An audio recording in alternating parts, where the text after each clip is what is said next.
So our meeting will be live streamed.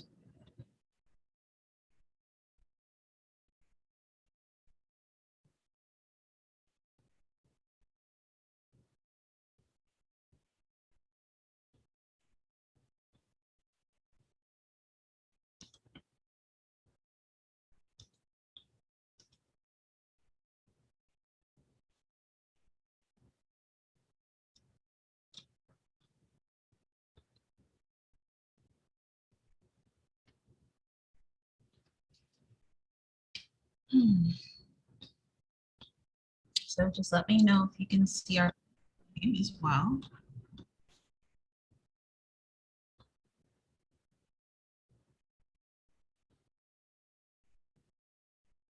Okay.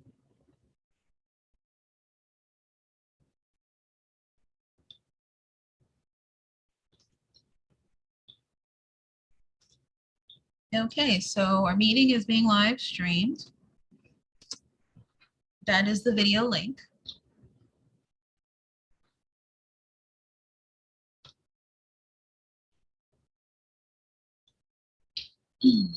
Okay, and so just let me know if you can see our name as well. There may be a video loop feedback as well.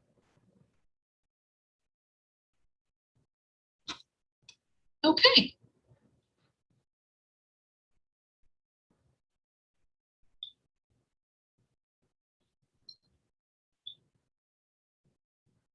Okay, so our meeting is being live streamed. That is the video link.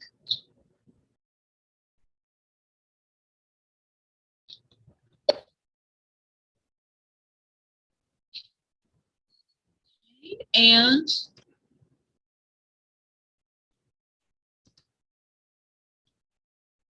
can you hear me through Zoom? Because I don't want to do a double talk feedback loop.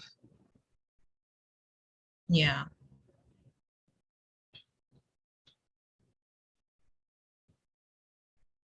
Okay, so I muted the screen here. So I just wanted to make sure you can hear me through Zoom because I'm not going to be able to hear myself. Okay. All right.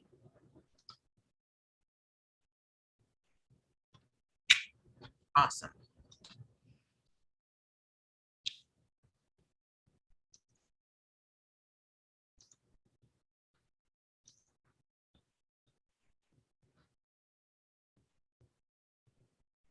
So here we are.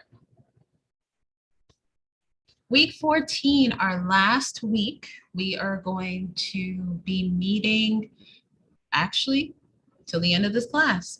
Next week will be a office hours for most students. If you need to just catch up, if there's any questions you have, I leave the whole hour open so that if there's any arrangements that you have between myself and your academic advisor, you're allowed to kind of discuss it at that moment if you're having any difficulties with schoolwork. You do not need to turn on your camera. No, you do not.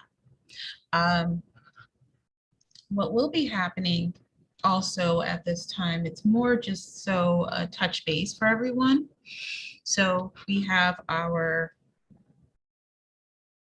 summer calendar, of course. I want to make sure you guys can see. This is where we are.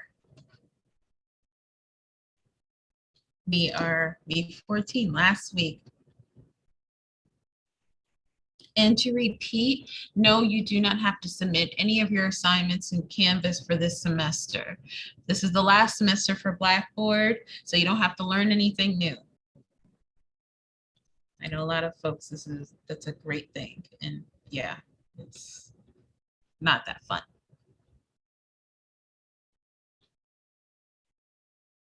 So this week we'll be discussing chapters 15 and 16, reviewing any handouts, as well as participating in class lecture. Discussion board 7 and quiz 7 are due this Sunday. So your grades. If you have any grades that are pending. They will be submitted by Friday, 11:59 p.m. Eastern Standard Time. All assignments submitted prior to August 8th, or should I say August 9th, midnight, will be calculated.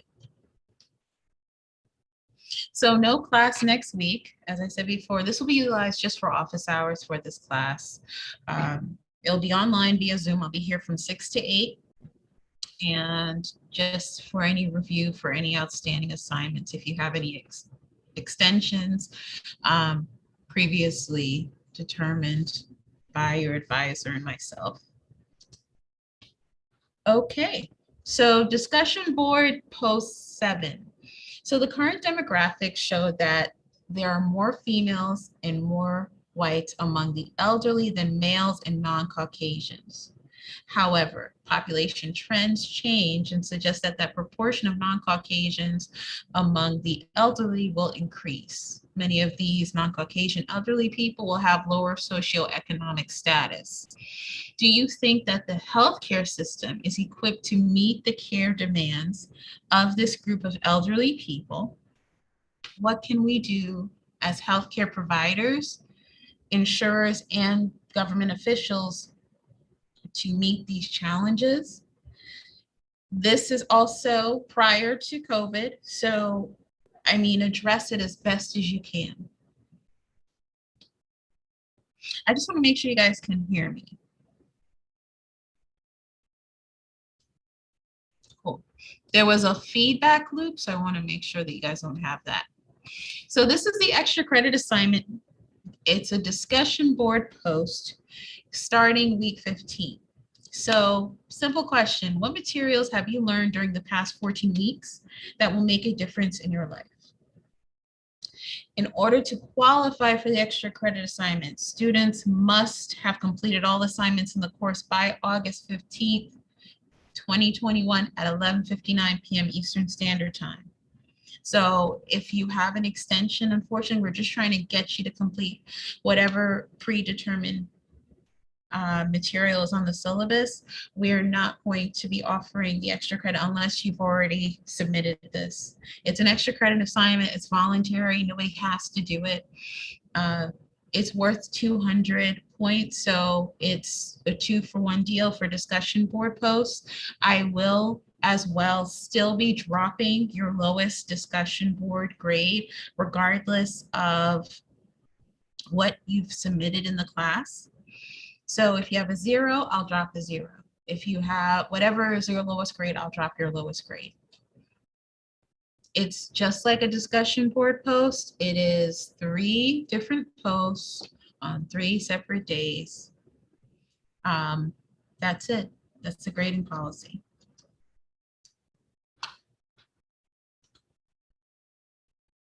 So, any questions before we start? Because the 2 last chapters can be extremely depressing, so I tried to take a different spin to this. So I'm giving you guys 2 case studies. So you're all now deputized as clinical psychologists, forensic psychologists. Every single one of you has to think in the mind of a psychologist, not in terms of your own, by literally a psychologist. And as well, not just clinical, but a forensic psychologist. So we'll get to why I said forensic.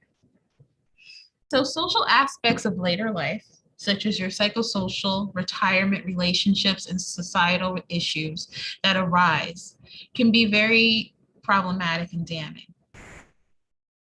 So I want to make sure that everybody is able to address these 2 issues that seem to be coming up in different ways, whether it's sensationalized or just something you see over the course of treatment. So, okay, I'll wait.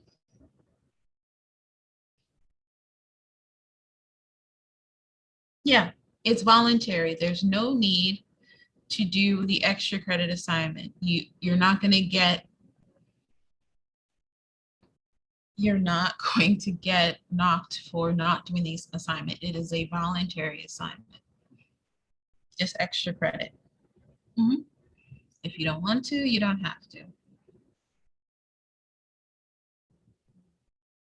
So the first case study is, can age be used as a defense of questionable behavior? If you are a clinical psychologist or a forensic psychologist, meaning a psychologist that you will find in court cases, if you watch law shows, court shows, and just putting this out there, there are over 400 active, not in syndication, active court shows internationally, over 400 currently either being streamed or on, well, streamed and or on networks. Over 400. That's amazing. So can age be used as a defense of questionable behavior? The second case study is, why are people more willing to take once and or currently deemed illicit substances in late life?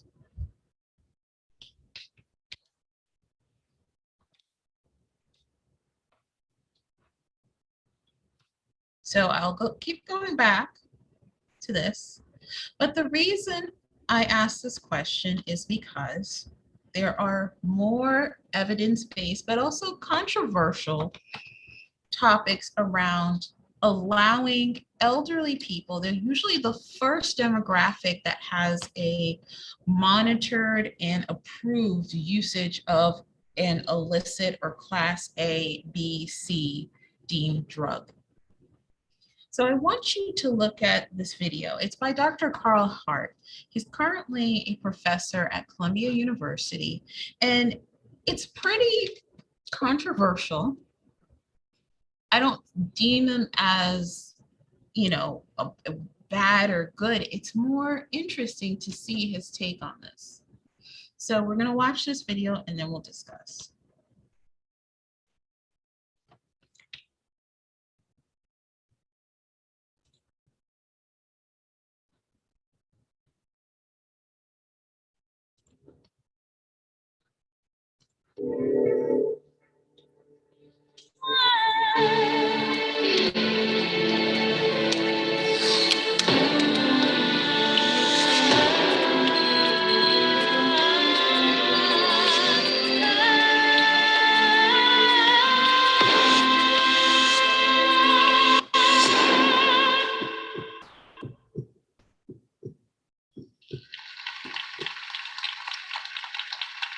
So there should be some things that you all should know about me beyond what was said. I grew up in the hood in Miami, in a poor neighborhood. I came from a community in which drug use was prevalent. I kept a gun in my car. I engaged in petty crime. I used and sold drugs. But as has been said, I stand before you today also, emphasis on also, a professor at Columbia University who studies drug addiction. And I know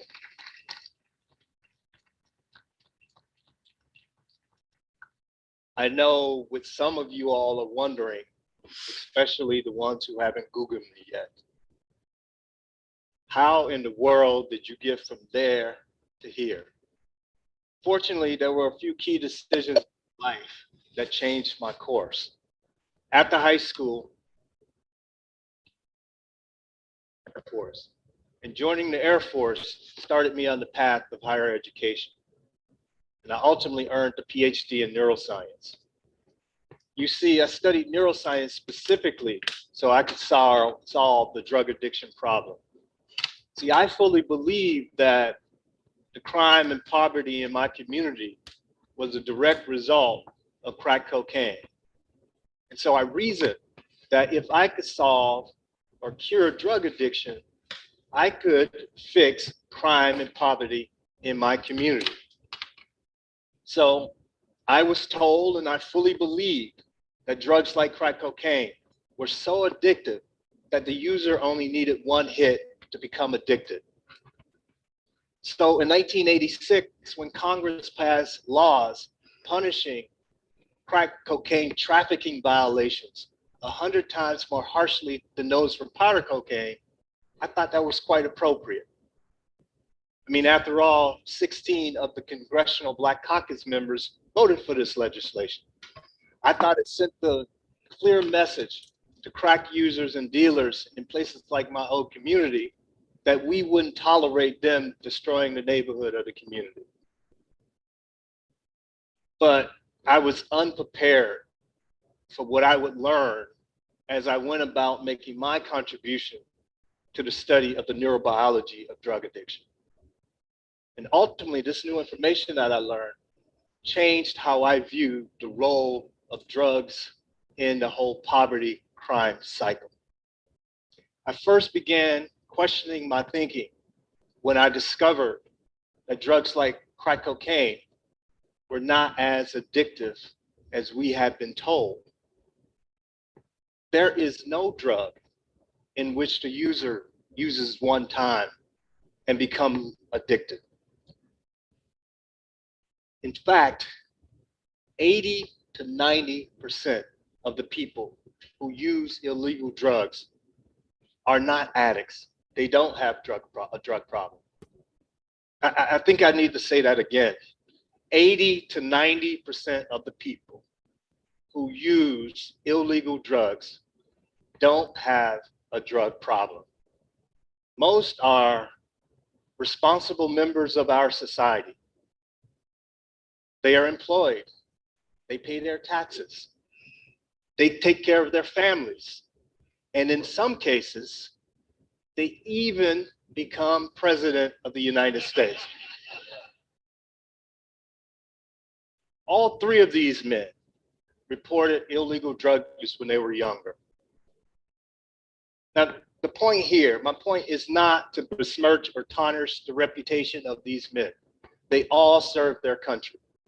My point is this: their drug use did not result in an inevitable downward spiral leading to debauchery and addiction.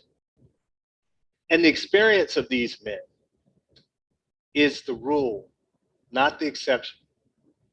The overwhelming majority of drug users don't have a drug problem.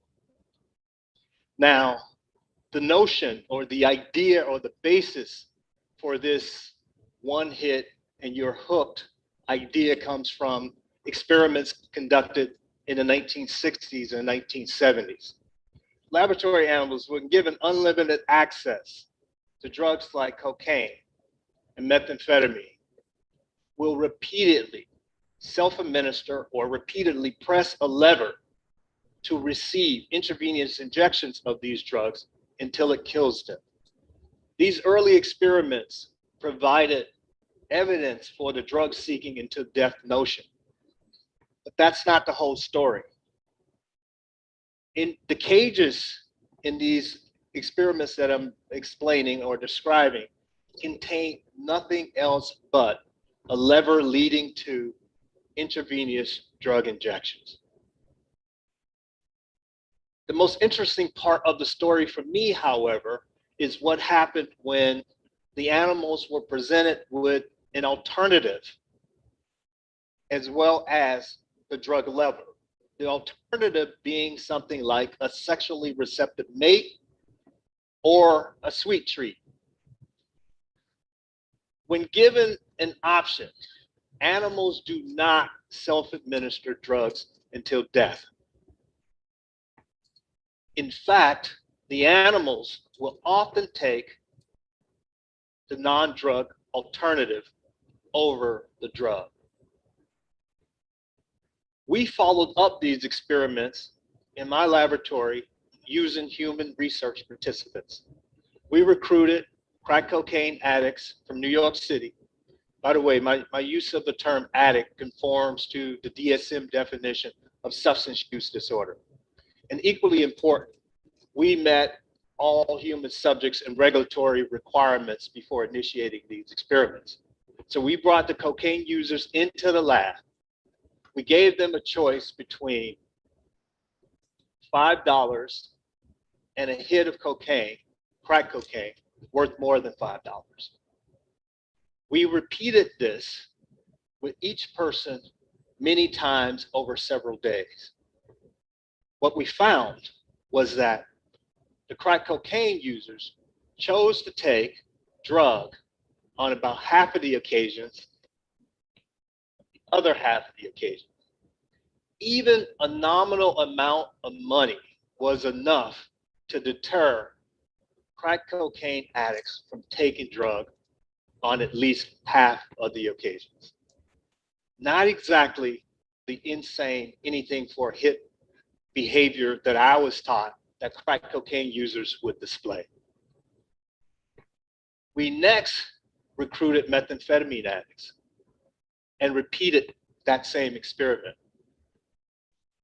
Just like the crack cocaine users, the methamphetamine users chose to take methamphetamine on about half of the occasions and money on the other half of the occasions. We next raised the cash reward to $20. And when $20 was the alternative, the methamphetamine users almost never took the drug. They predominantly took the money. Just like the laboratory animals, when presented with an attractive alternative, even people diagnosed with drug addiction do not choose to take the drug. Stated another way, attractive alternatives dramatically decrease drug use. These were definitely not the results that I was expecting when I set out to solve the drug addiction problem. So, since my time in the hood, I had always viewed the plight of my family and community through the lens of those bad drugs. I never drugs were the problem. So you can imagine my shock and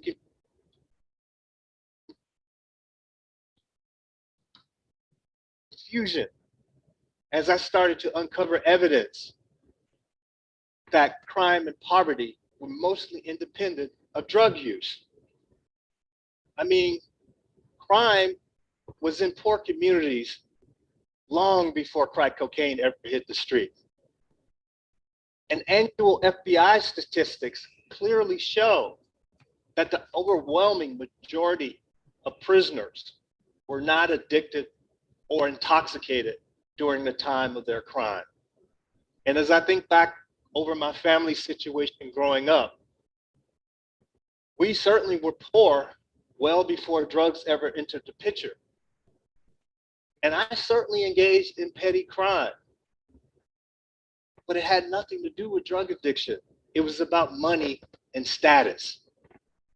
In other words, if you take drugs out of the equation, poverty and crime still exist. Drug addiction causing people to commit crime, it's other factors. So to make matters worse, drug laws are not uniformly enforced across all segments of our society. And this perpetuates the cycle of poverty. The popular notion is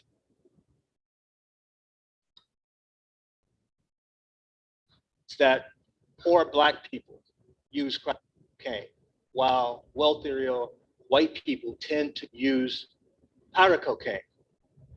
And in 1988, Congress extended the crack cocaine law such that we now punished possessions of crack cocaine 100 times more harshly than those for powder cocaine.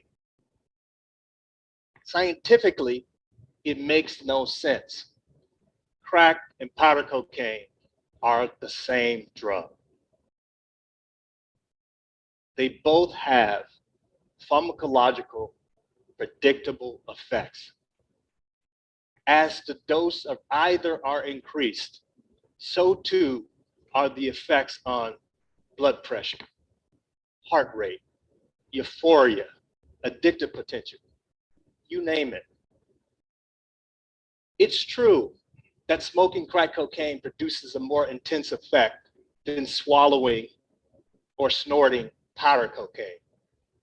But that increased intensity is due to route of administration, not the drug itself. Because injecting powder cocaine dissolved in water produces the identical intense effects as smoking crack cocaine. And those same laws require that anyone caught with even small amounts of crack cocaine were required to serve a minimum of 5 years in prison. But that's not even the real injustice. Here's the real injustice. The real injustice is this. More than 80% of the people convicted under these laws were Black, despite the fact that most users of all forms of cocaine are white. This selective targeting and racial discrimination has contributed to the horrifying statistic that 1 in 3 Black males can expect to spend time in prison. I'm a father of 3 Black sons. One has spent time in jail because of drug laws. The same number, by contrast, for white boys is about 1 in 20. So the question becomes, what do we do about this shameful situation? We can do at least 3 things that would have an immediate positive impact. First, my research shows that attractive alternatives can decrease drug use because meaningful employment is one of the most important attractive alternative reinforcers. Providing viable economic opportunities will go a long way in decreasing drug abuse. Second, I believe we should decriminalize all drugs. Decriminalization would be like treating drugs like a traffic violation. Someone might be required to pay a fine if they're caught with possessing illegal drugs, but they will not be subjected to criminal prosecution. When you consider this fact, each year we arrest 1.5 million people in this country for drug law violations, and 80% of those folks are for simple drug possession.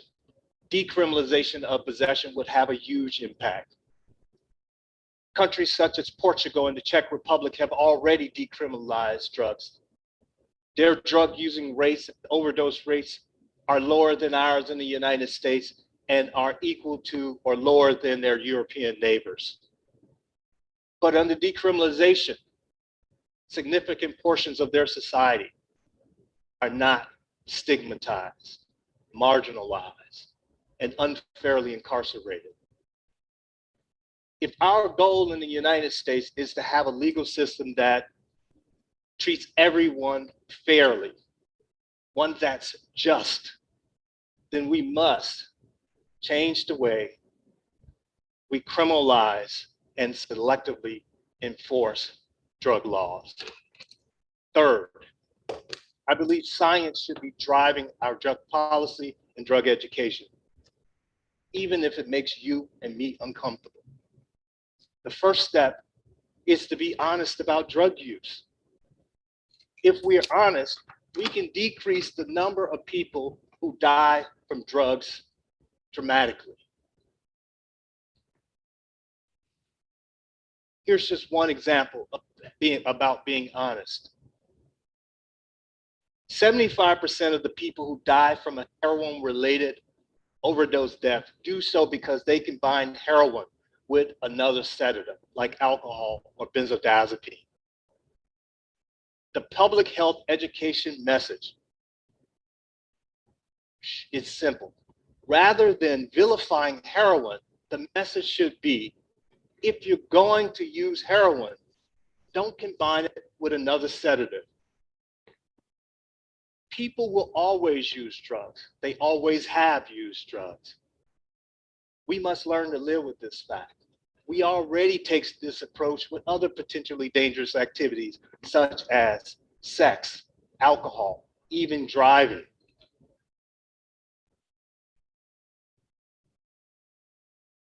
I've come a long way since the mean streets of Miami, and even a longer way since the starry-eyed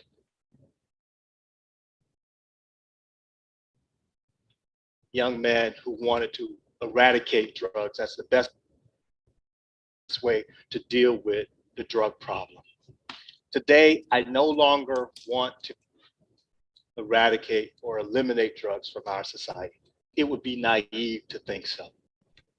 Don't get me wrong, I still want to help people who have a drug problem. But equally important, I want to help keep safe recreational users who don't have a problem, because they make up the vast majority of drug users. What I now know is that the drugs themselves are not the problem. The real problems are poverty, unemployment, selective drug law enforcement, ignorance, and the dismissal of science surrounding these drugs. As a scientist, I'm doing my best to lessen the science, to lessen the ignorance by disseminating the science. I hope you will take some of the information that I have shared with you today to help join me in my efforts. Thank you.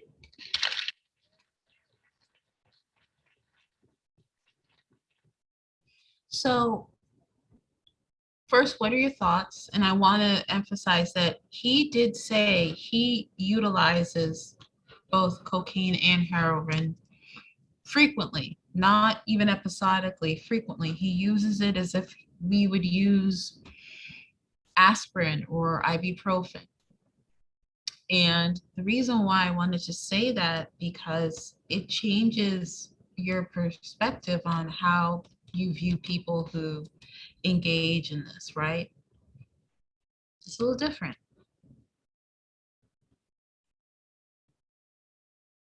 It does. It does. And I do want to specify, even though we're live and it's issued as public, I have a private channel. So I still have to monitor. I get to monitor who gets to see this, and I block access to actually get a different video. So your information is not shown online.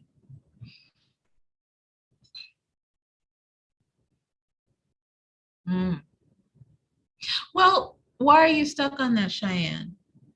And feel free to discuss, because this relates to aging, because this is a new, in the recent years, we've seen people who are older use more substances. Why are they given that freedom, so to speak?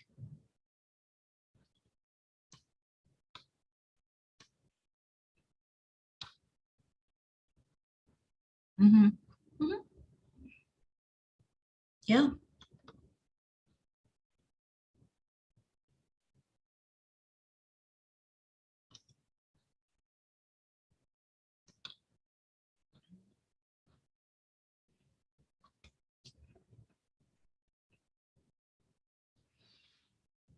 No, no. Because if you think about it, if you were, so I'm reading a lot about his studies. The people who he chose, I mean, imagine being addicted to a substance. Right. That's what Jacqueline, trust me, I'm with you there.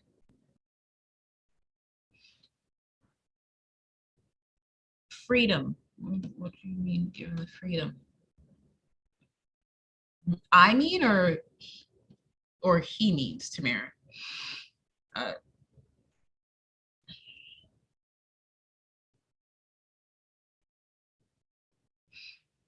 that's why I said this is an interesting one. It's interesting.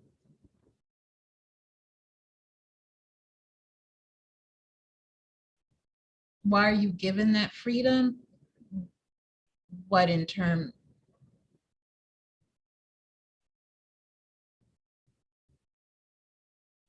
Okay.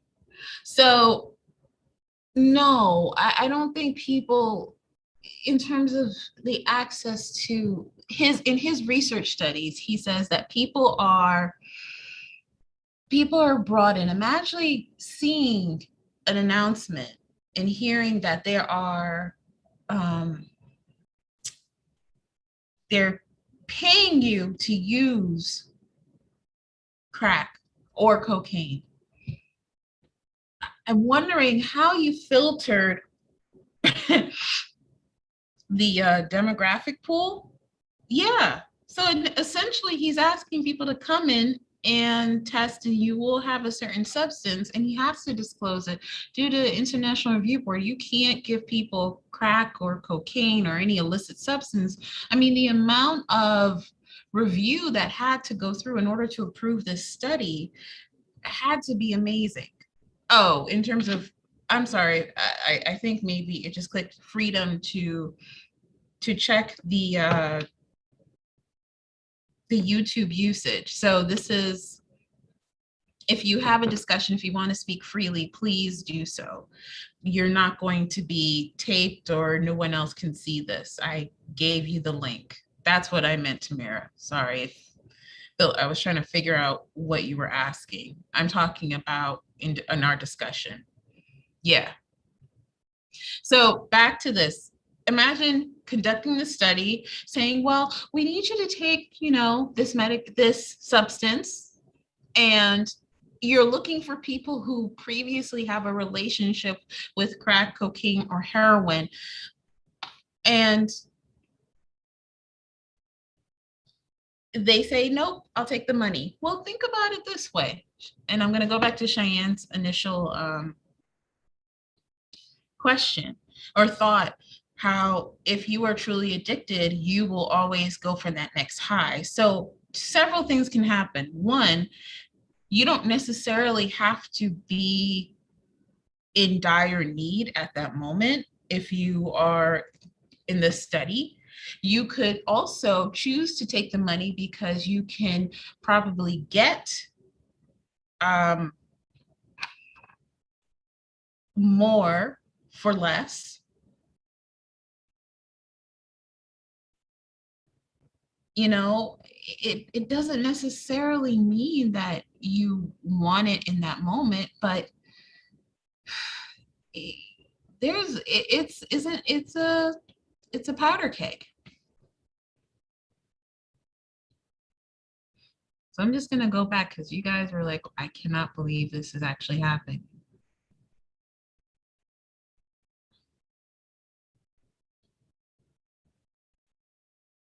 Mm-hmm.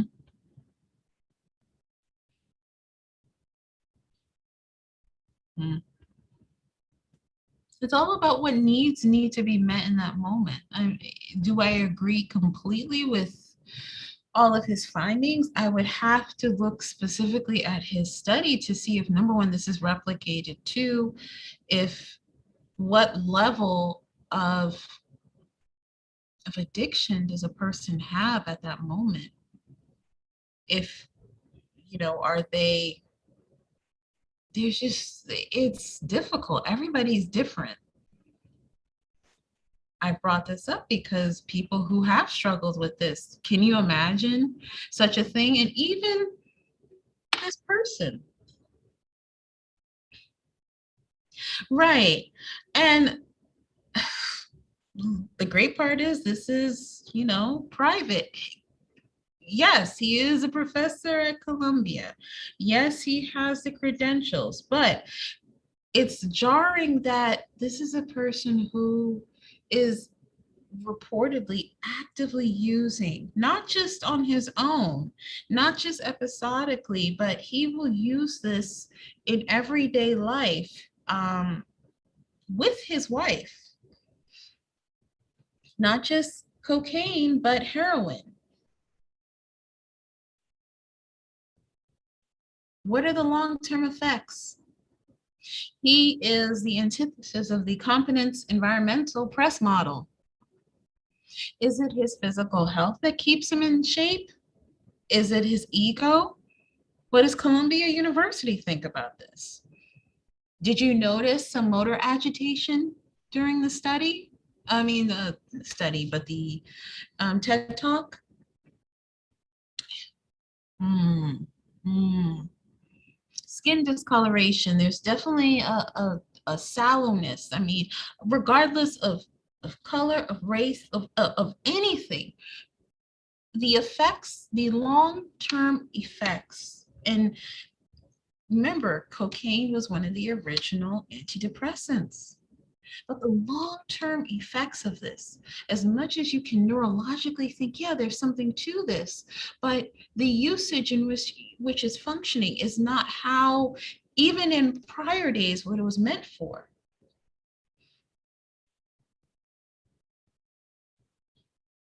Well, that brings us to my point. Because the competence environmental press model is what you see a lot with people later in life, where they feel that they no longer have to exhibit certain physical activities. They don't necessarily have to drive, so they're allowed to utilize certain levels of medicinal marijuana. Do you know that on average, and this is on average per, your age, depending on your age group and whether or not you are driving, you have a certain job, your medication potency, meaning if your medication affects you in a certain way, whether it makes you lethargic, whether it interferes in your eyesight, remember cataracts and medicinal marijuana, you are given a higher potency if you're older, even if you don't necessarily need it. And this is on average per NIH, Journal of New England Medicine. This is sad, even internationally. You have Indian press, or should I say the Indian Medical Associations. You have several countries, whether you consider them developing or not, noticing that we are allowing over medication of our elderly. So we have the competence environmental press model. So once again, I use him as an example. Why is it that later in life we get more comfortable with these illicit substances? Because this is not new. It's more, oh boy. Like, I respect him in a lot of ways, but this one is hard to take because it interferes with, the saying, don't get high on your own supply, in a sense. It interferes with the validity at times. Are you saying this because you are addicted to the substance and you don't feel you're addicted, but you choose not to stop, right? Or is this really true? So I'm going to go to the chat box here. I know, Lourdes, I'm still trying to process it myself.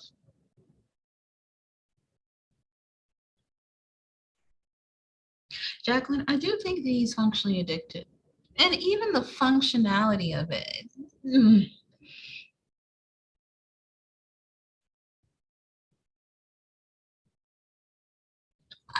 I I wonder that as well, Lourdes. How is it possible to maintain your credentials, especially if you are admitting to utilizing a substance that, if caught on your person, you could be arrested for? These are Class A drugs. Mm. It is a symptom of addiction, believing you can stop.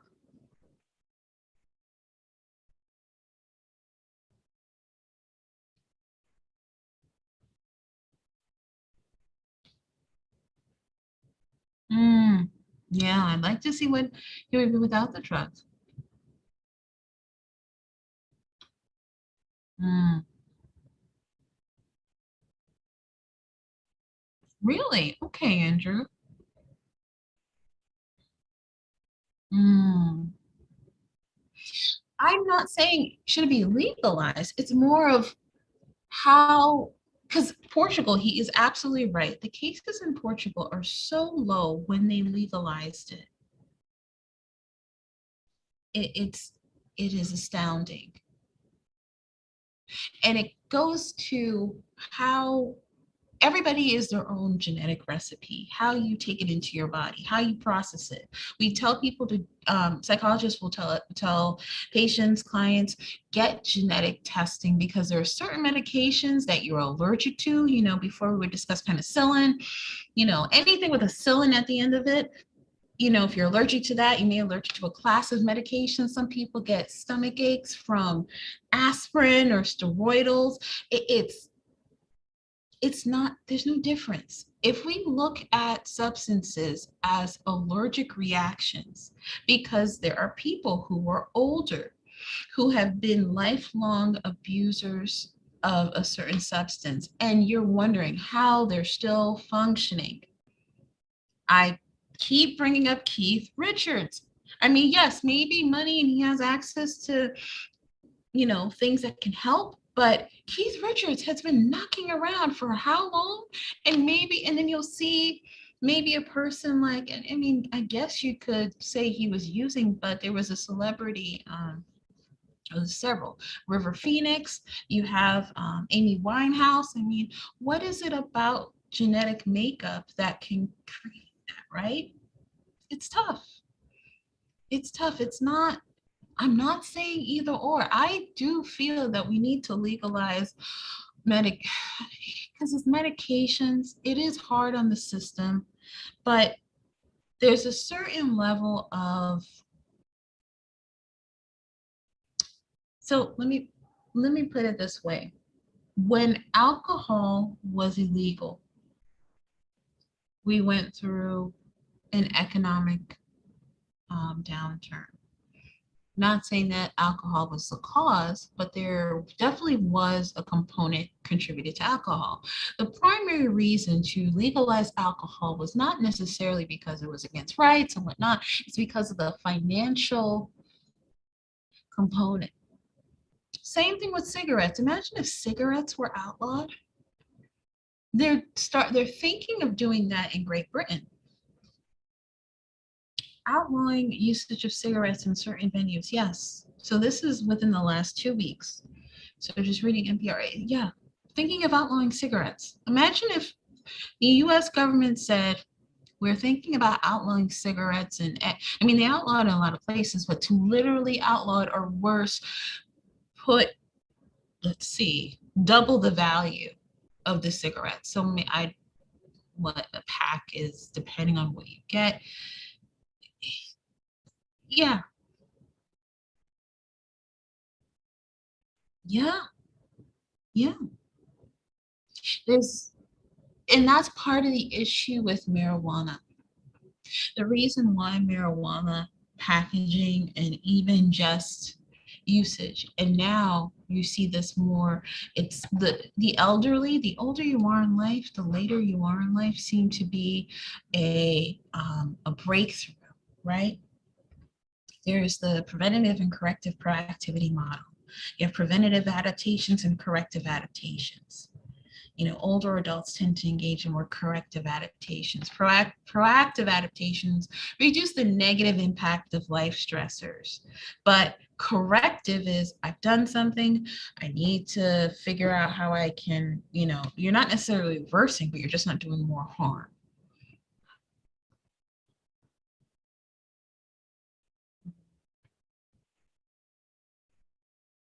Mhm.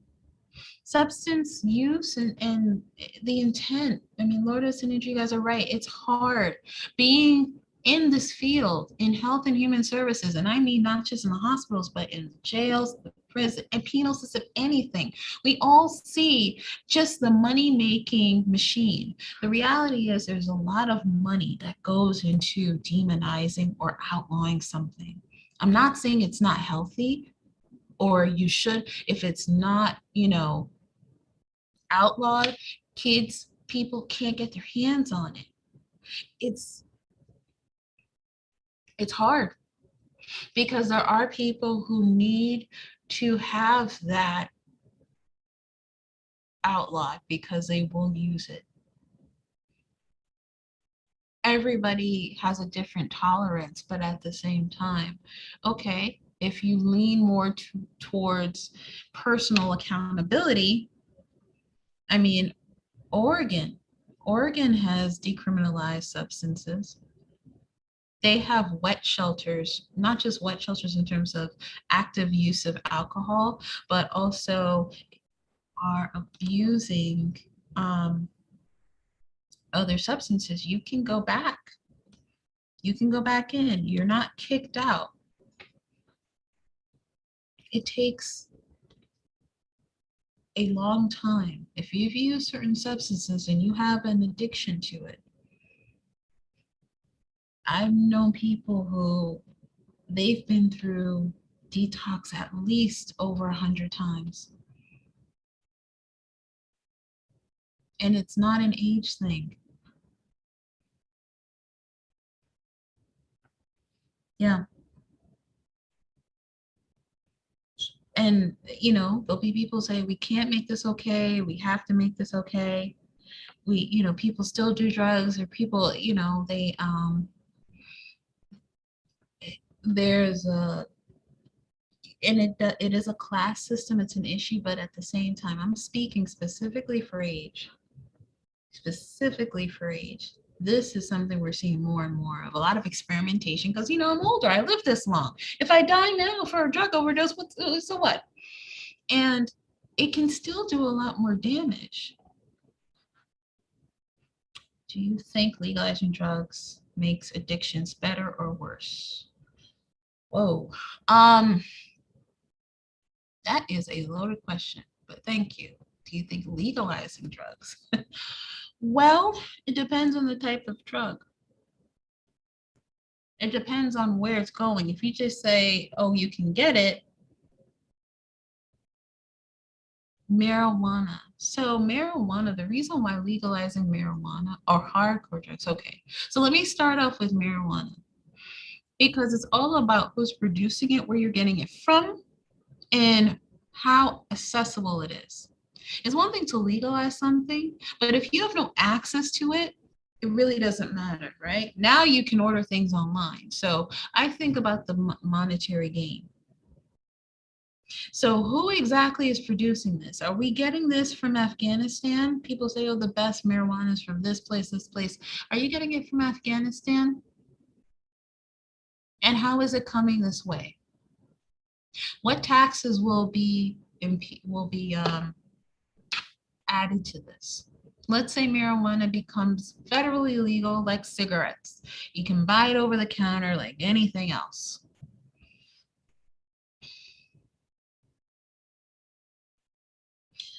It's also about what companies are producing this. If the Sackler family treated marijuana the way they treated oxycodone and oxycontin, we would have, if let's say it wasn't just legalized, let's say it was FDA approved. That's where I get nervous. It's not so much even legalization, it's FDA approval. If marijuana becomes FDA approved, it's no longer going to be pure. You're going to have synthesized marijuana, which already happens, but synthesized marijuana isn't the same as marijuana that you may get from a dispensary. Synthesized marijuana may isolate a certain gene in the marijuana DNA. It may have more of the addictive quality that seems to get people. So, you ever wonder why your cigarette is a little bit more dangerous than it ever was before? Because there's more of something else. So they may not have as much nicotine, but they may have something else.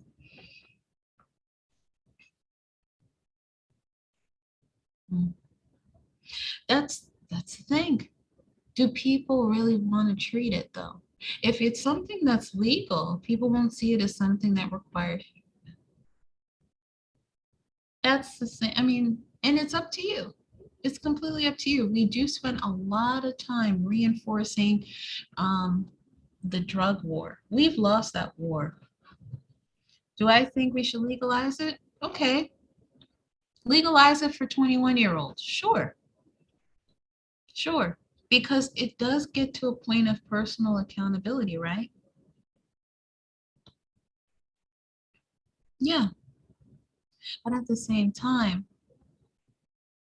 what happens when those who are of legal age and to those who are not.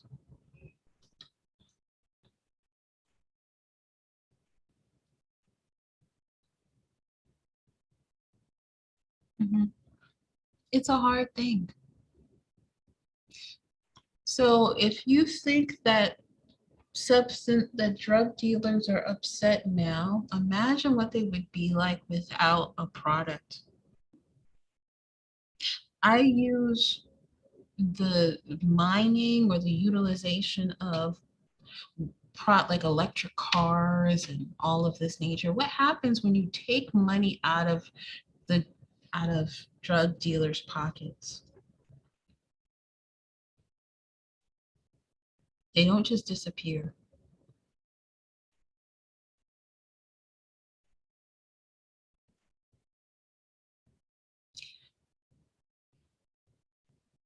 Yeah, that's the point of contention. Yeah. Mhm. I mean, that's part of the lore of the crack epidemic. So the crack epidemic, it was a cheaper way. It was mass production of cocaine. It was a cheaper way to reinforce or to get this substance and monetize this substance. The other issue is the crack epidemic also was fueled by the fact that it was a monetizing of weapons, of arms. So it's I mean, the money component, no one wants to be an addict. You're absolutely right. This is a conversation that I start because the reality is there's got to be a given. Nobody wants to be an addict. So the question would be if if the substances were illegal, do you think that more people would use them?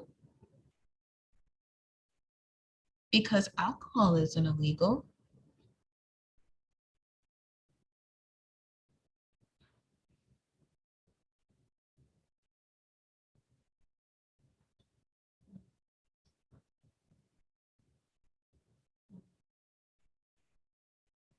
So I think one of the substances in terms of legalizing it, I think more people would use it because it's like, oh, it's not illegal, right?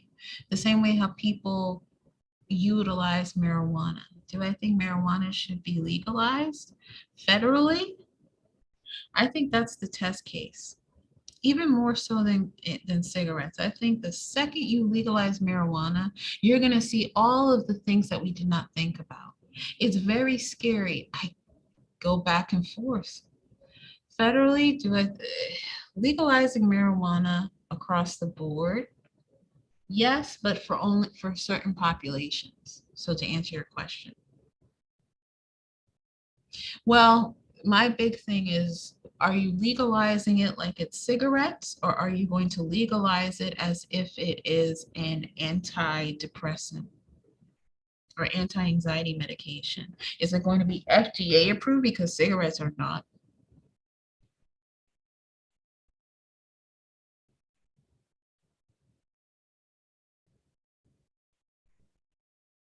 It's more so, what are you going to do with it? Because you don't just legalize marijuana. Because the question is going to be who's selling it? Are there going to be more dispensaries? Is this going to be in something in CVS? You're going to have a conglomerate fixture. And then if you can get it everywhere, you have to figure out people are going to want you to buy directly from them. So how are they going to lure you in? It's going to be another fast food situation. So you're going to have the competition. Well, my marijuana has this, my marijuana has this. How is it going to be advertised? What is going to make you buy that version of marijuana versus going over Starbucks versus Dunkin' Donut? Our new cannabis line.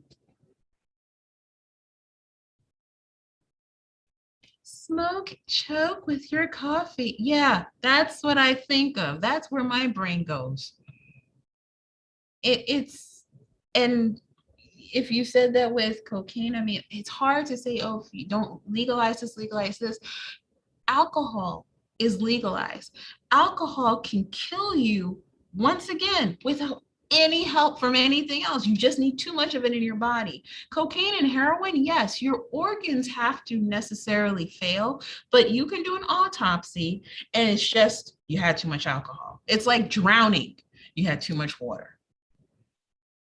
Cocaine and heroin can't do that. I'm not saying they're not as deadly, but at the same time, I'm saying they're not as deadly. Alcohol is cyanide. Heroin and cocaine are heroin and cocaine. How is it going to be advertised? We're already advertising it to the elderly, though. Have you or do you know of elderly people who now are trying to be more proactive in their life? They have a lot of social cognition, they have a lot of spiritual beliefs. This is all playing into this. I use the case study of drugs because this is most prevalent and potent, especially now. Are you going to get the booster shot? We now are going to have a push because, like anything, things mutate, right? You go through a life. This is what we go through. We've actually just done this right now. If somebody were to say, you know what, cocaine is now legal, I'm pretty sure you're right, Brittany. Somebody will go out and buy it and say it's legal now. I don't have to hide it anymore. It's not necessarily that you want to do it, it's the behavior you exhibited in order to hide it.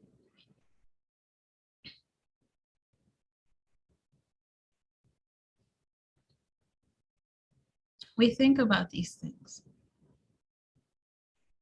We have a certain level of, oh, well, maybe I'll, do this and this and this. And how is this affecting my life? This guy said he does it with his wife. I've actually watched several videos regarding his behavior, his lifestyle, what he, just how he believes he's right on this. And I still, to this day, can't seem to wrap my head around it. And I'm thinking clinically, like, how are you? I understand what he's saying about drug usage, of the types of drugs. And I believe he's equating this to drugs that are already legalized, alcohol and tobacco.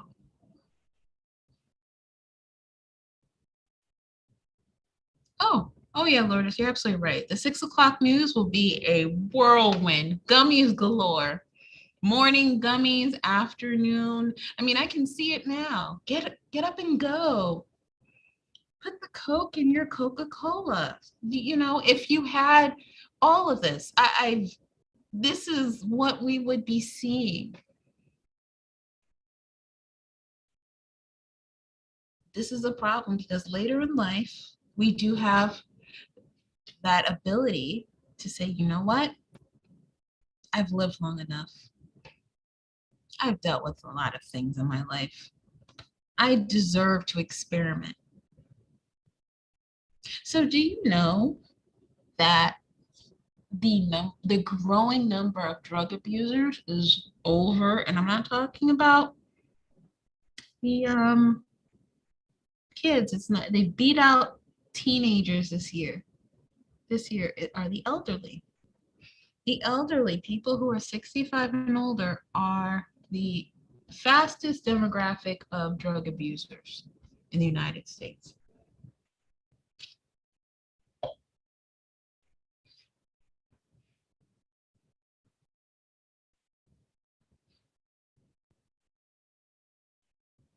Mm, yeah.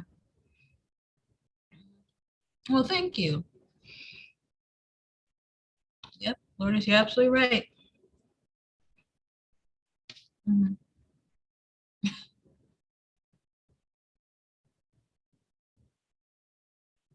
They have nothing to lose. Ayahuasca, has anyone heard of that? This is, for those who have heard of it, explain to the class exactly what ayahuasca is.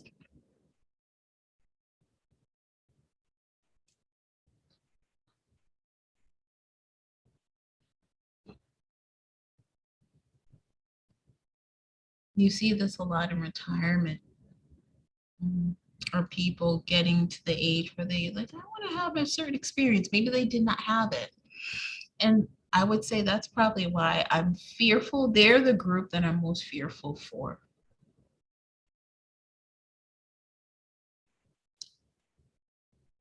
It is a hallucinogenic beverage that is administered by a certified, and depending on where you're getting it certified from, but it is it is a drink that is used to mimic the experience that you have at birth. So you're right. Yeah. Yes, they did. They did. In the woods. So this is done a lot in South America. A lot. Shamans, I mean, these are people who actually grew up with the herbs, the roots. There's a genetic component where you see people who are able to withstand this level of beverage because they are familiar with um, their system is almost built up a resistance because it's an insular community. They don't necessarily have access to the outside processed foods. This is all they know. Their body has built up a resistance to this. So there's a level of euphoria. It is the mimicking of the birth experience. So at birth, you actually experience this level of euphoria. It's called the pineal gland. And what it does, it releases a drug called DMT. And the ayahuasca, it allows you to have a similar experience. What it is, it's very hallucinogenic. You will have basically a kind of, this is your life. It's a, this is how you experience. You may be able to tap into certain areas and traumas that you've had or events in your life, depending on where you are in the moment. You see a lot of people who are retired do this because, once again, you're retired. If you have financial security, you feel fine. If you don't, you notice that folks who are in a different stage in their life do this. But retirement can be difficult for people. It's a process. If you have a routine and you're not used to not being in that routine, it gets very problematic. You need to have a sense of purpose. So you see a lot of gender differences as well, ethnic differences. Yes. So it depends on your, like, everybody's a recipe. Everybody is their own recipe. Dye, not as much as that is glorified in the news.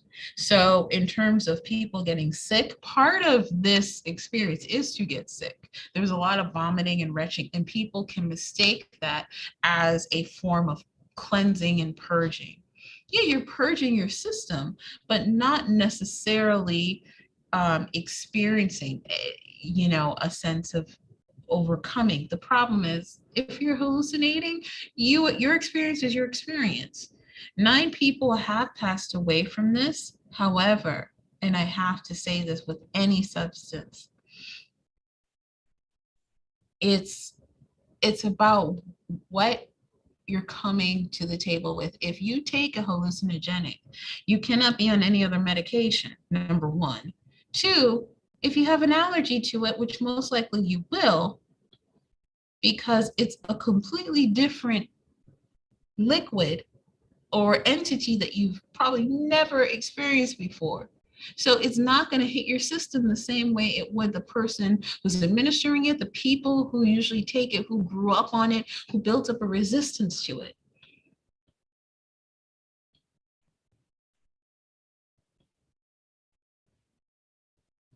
Who would want that experience? So people who have wanted to experience that are folks who are having difficulty. It's almost like hypnosis.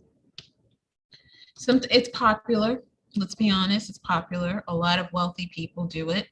It's a sense of, I have a lot, so I kind of want to suffer. I'll be very honest with you. Hmm. Yeah, I have a lot, or it's in vogue because there are a lot more people doing this now. Mike Tyson did it. There's Joe Rogan. Uh, there's a lot of people who have done this who actually adhere to, the legalism. It goes along with that. I'm older. I want to get past something. I have a blockage. And don't get me wrong, in small doses, you see this with people who use mushrooms.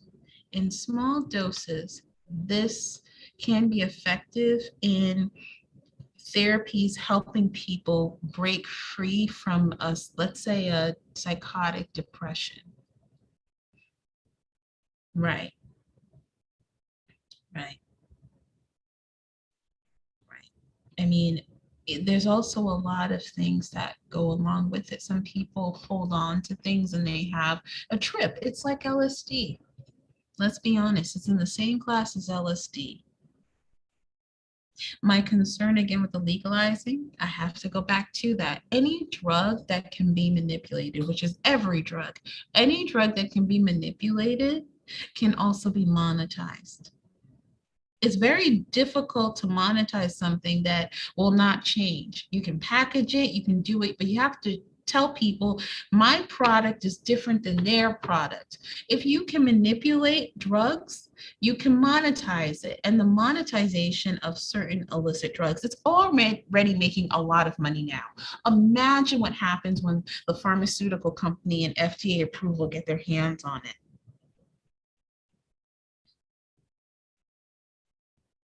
I'm thinking more of not so much the legalization aspect, but the what you're going to do with it, because people will do what they want to do.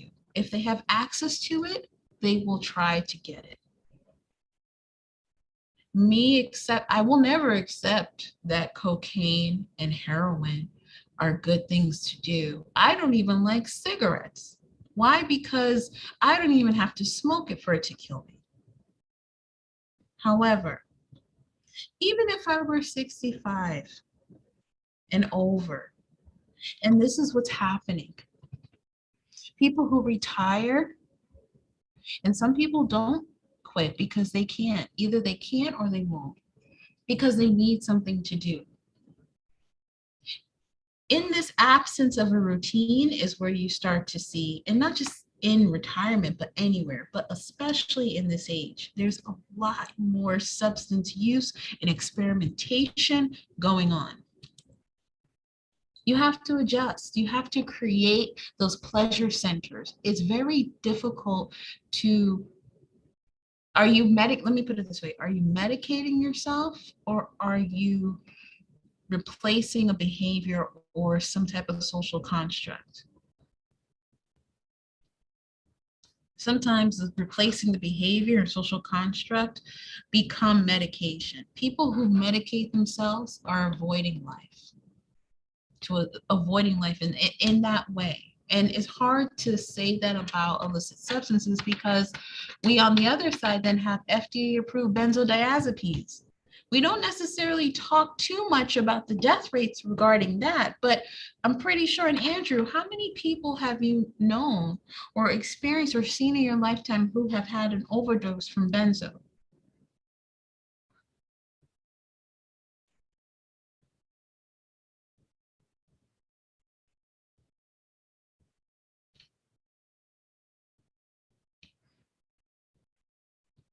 I mean, I'm using Andrew because you worked in the legal system. It's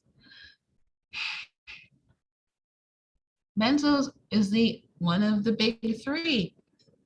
I keep saying ABB, alcohol, barbiturates, benzodiazepines. Three drugs that it's like drowning in the drug.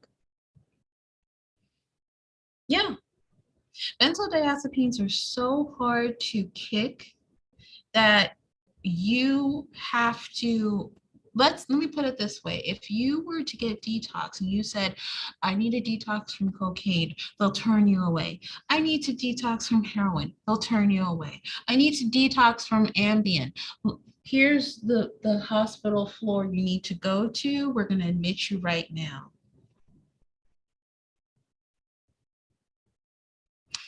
Benzodiazepines can take up to a year to detox from. Ambien is one of the more overprescribed drugs out there, and it is very difficult to kick. Ambien also has not one, not two, but well over 100 empirically based articles from researchers who, on a good day, will start an argument about whether the sun rises in the east or the southeast. They have all gotten together and looked at the facts. Benzos can lead to earlier onset, even in people who have no familial history of dementia, of Parkinson's. It's it's not, it's very, I mean, this is part of the problem we have. Yes. Yes. So that's part of the other issue. When you have an active social life, I showed you the blue zones, um, informational. It's it's more so important to have those routines in your life. It's important because, like I said, substance use and abuse happen a lot more in the elderly. And I use this example because we all know social emotional health is important, your social emotional selectivity. The older you get, the more important it is for you to have friends who are friends. Because if you ever been to a nursing home or a gated community for the elderly and you see a group of mean girls in their old age act out towards another person, it can literally kill them. They can refuse to eat, they can refuse to take their medication. It happens. But benzos are not supposed to, and I'm not harping on people who take benzos, but it's interesting when we talk about legalizing, and whenever there's the conversation of, well, we shouldn't because this is so deadly, but we've already legalized the most deadly medications out there. If none of this were legal, if alcohol, barbiturates, and benzos were back on the table with heroin, cocaine, and we had to go back and say, which one should we legalize first? Alcohol, benzos, and barbiturates would not be the first selection.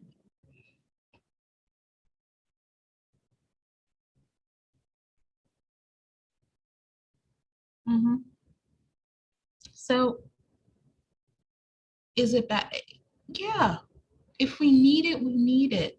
But you have to have providers, you have to have family members, you have to have your own community. You know, we talk about marriage and same-sex partners, even later in life. There seems to be more of a flourishing of just being able to accept yourself. But at the same time, it's it's difficult because, like I said, the case study, does your age excuse you from questionable behavior? So I think because in recent days, we've had, um, I am going to bring this up, Governor Andrew Cuomo stepped down. Now, he is considered a senior citizen at this point.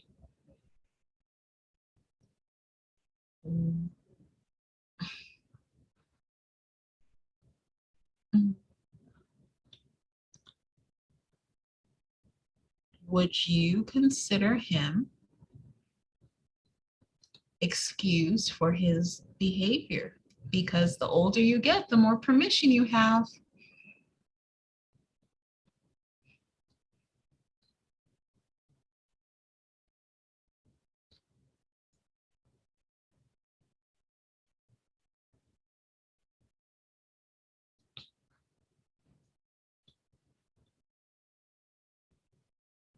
And sadly for him, he was dating Sandra Lee.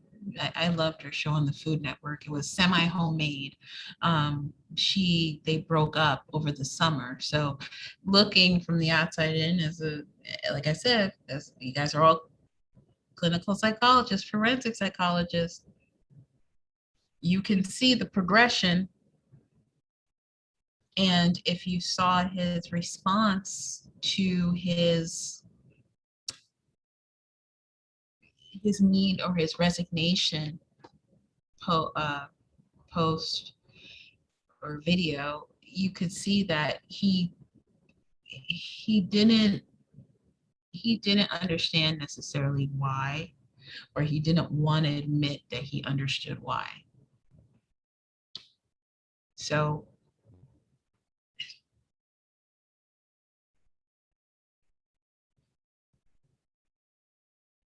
what are your thoughts?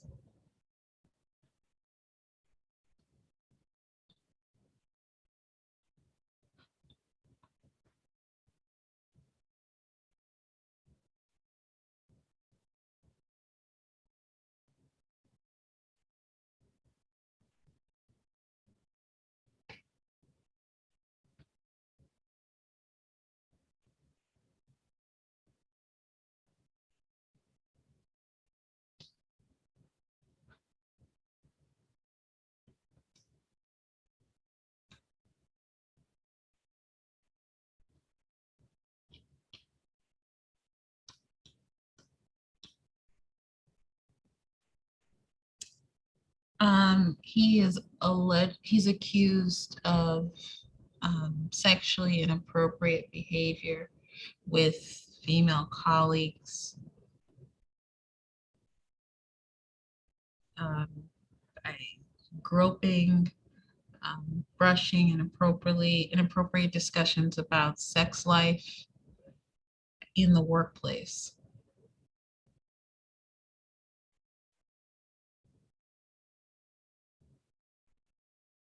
So Governor Andrew Cuomo is the governor of, or well, he will soon be the governor of New York.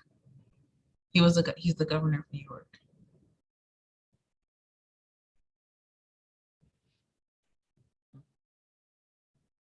So I use him as an example because he's been in the news a lot, and he was in the news during the pandemic.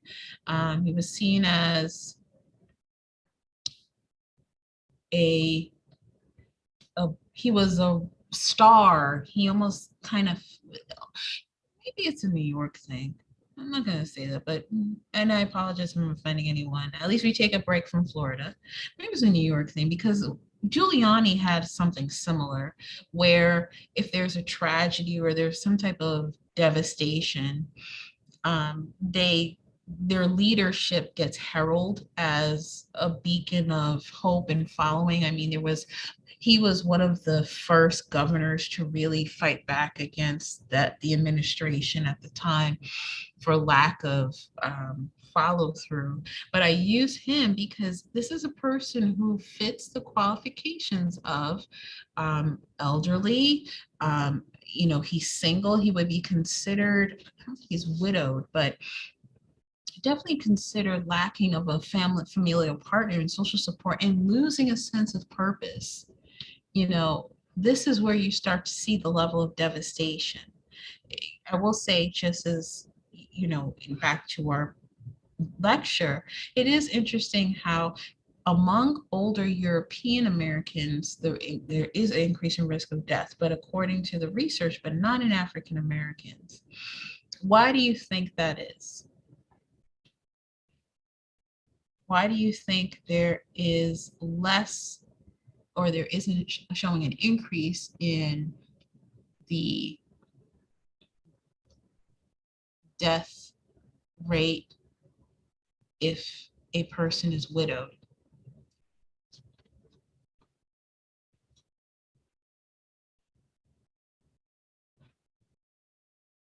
Suicide? Mhm. Mhm.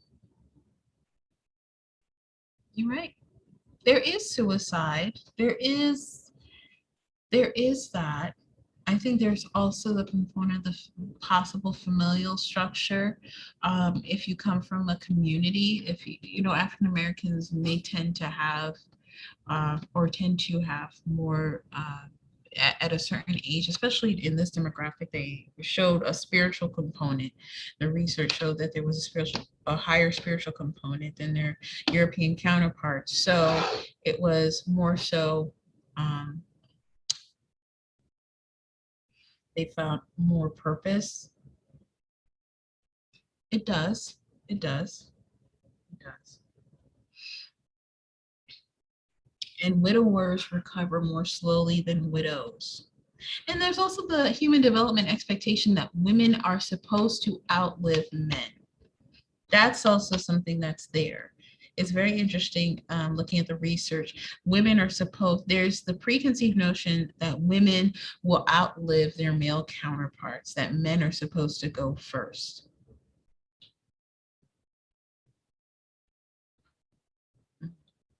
Yeah. I mean, we even see the great grandparenthood now. We have the Gigi's of the world. I have an aunt who is 80. She is a Gigi. Yep. Yes. Yes. Culturally, there are a lot of demographic studies that women believe that they are meant to outlive men, even in blue zones. So you notice that there's a certain demographic, let's say there's a higher propensity of, or population rather, of widows in Okinawa, Japan, that the men, yes, they may get older, but there are more centenarian women. And it depends on what culture. In Ikaria, Greece, you had the highest level of males, but it's also about the level of not so much physicality at a certain age, but the belief system. We just genetically, I shouldn't say genetically, culturally, in a lot of cultures, it's been drilled in people that women have more of a familial purpose, so they need to be around longer. This is anthropologically, it's kind of always been a thing, and you see it pop up in study after study after study. I just researched a lecture today, and it's expected. It's just expected. That's what the tone was for the women who were elderly. It was expected. You know, you have frail or older adults. I always make the joke that if I ever were to manufacture a diaper brand, I call it generations, because we start off in a diaper, we end up in one. Hopefully we don't have to, but it usually happens. And we have so many people who are, you know, the older you get, the rounder you get, you know, your bones become frail, psychological issues kind of either flourish, or your ability to take care of yourself diminishes. And what causes you to look a certain way? Well, the way how you treated yourself all your life. There are plenty of folks who avoided the sun, genetics, but also the way how you treat yourself. I know people who avoid sunlight, and they look spectacular. If you treat yourself well, it's like any machine. If you treat your car well, it will treat you well, right? So how important are socioeconomic factors? Very. If you do not have the money and you are not in an environment where you can foster that level of connectedness, you will disintegrate. So there are a lot more disabled adults now, because we're still living longer, even though we're not living to the quality that we would like. We are still living lower, higher levels of income, a lot of reduction in income. That's something else that we need to take into account. The older we get, the more we have to plan for things that maybe somebody else has to do for us that we didn't really count on. Some people don't count on living as long as they did, or they do. You have a lot of housing issues now. There's more chronic diseases. We have societies that believe in euthanasia, believe in going on your own terms.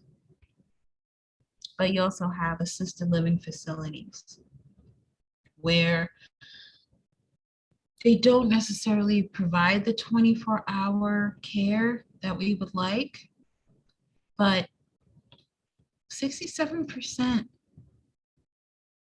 of these facilities have people who are 65 and older, and they have a limitation.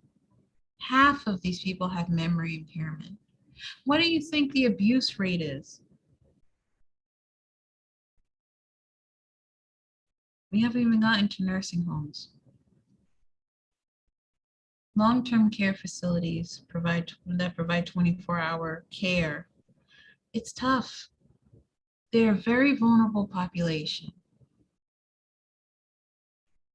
So there are elder care services now that advocate for the mental well-being of elderly people.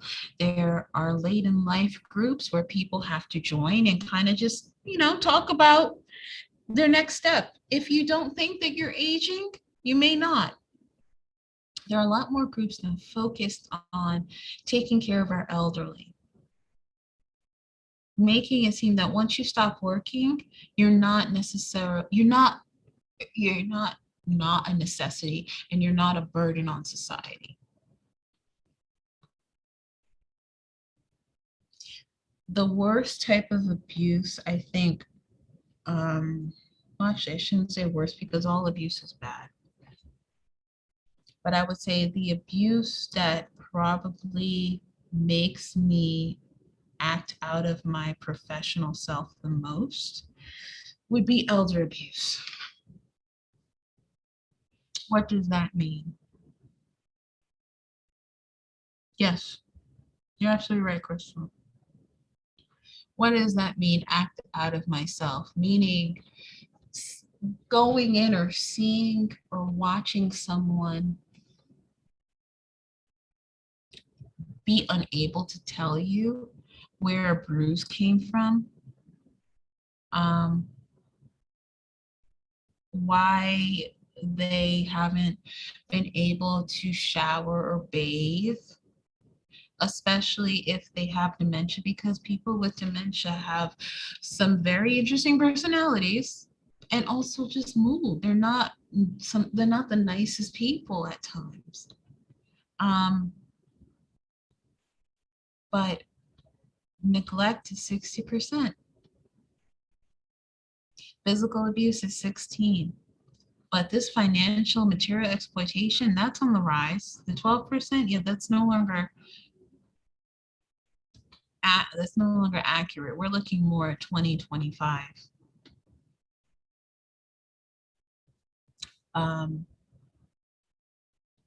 Elder abuse, you also need to include in here, probably, you could include sexual abuse at 10%.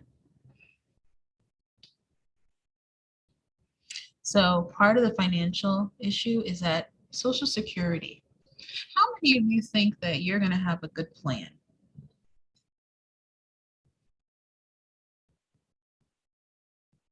Yeah, you're right. You're absolutely right. How many of you think you're going to have a great plan? Or I'm going to include myself in this. Social Security. What is your alternative?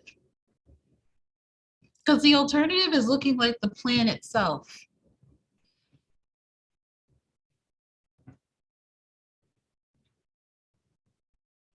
Oh, so chapter 16 is a bit of it's a hard way to end this class because it talks about death. So instead of doing that, I'm going to still hit the points we need to in order for you to successfully complete your quiz, but I will be rushing through that because everything is about death and bereavement. Right. Well, can I ask this question? How many of you are starting, not just comfortably, but we talked about this before, just conversations with our parents, our relatives, but with yourself, if you had to stop working today or basically bringing in income, um, how would you survive?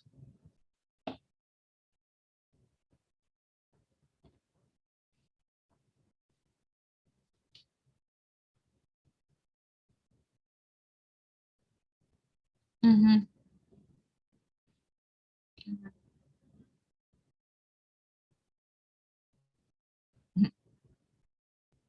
Right. But for how long?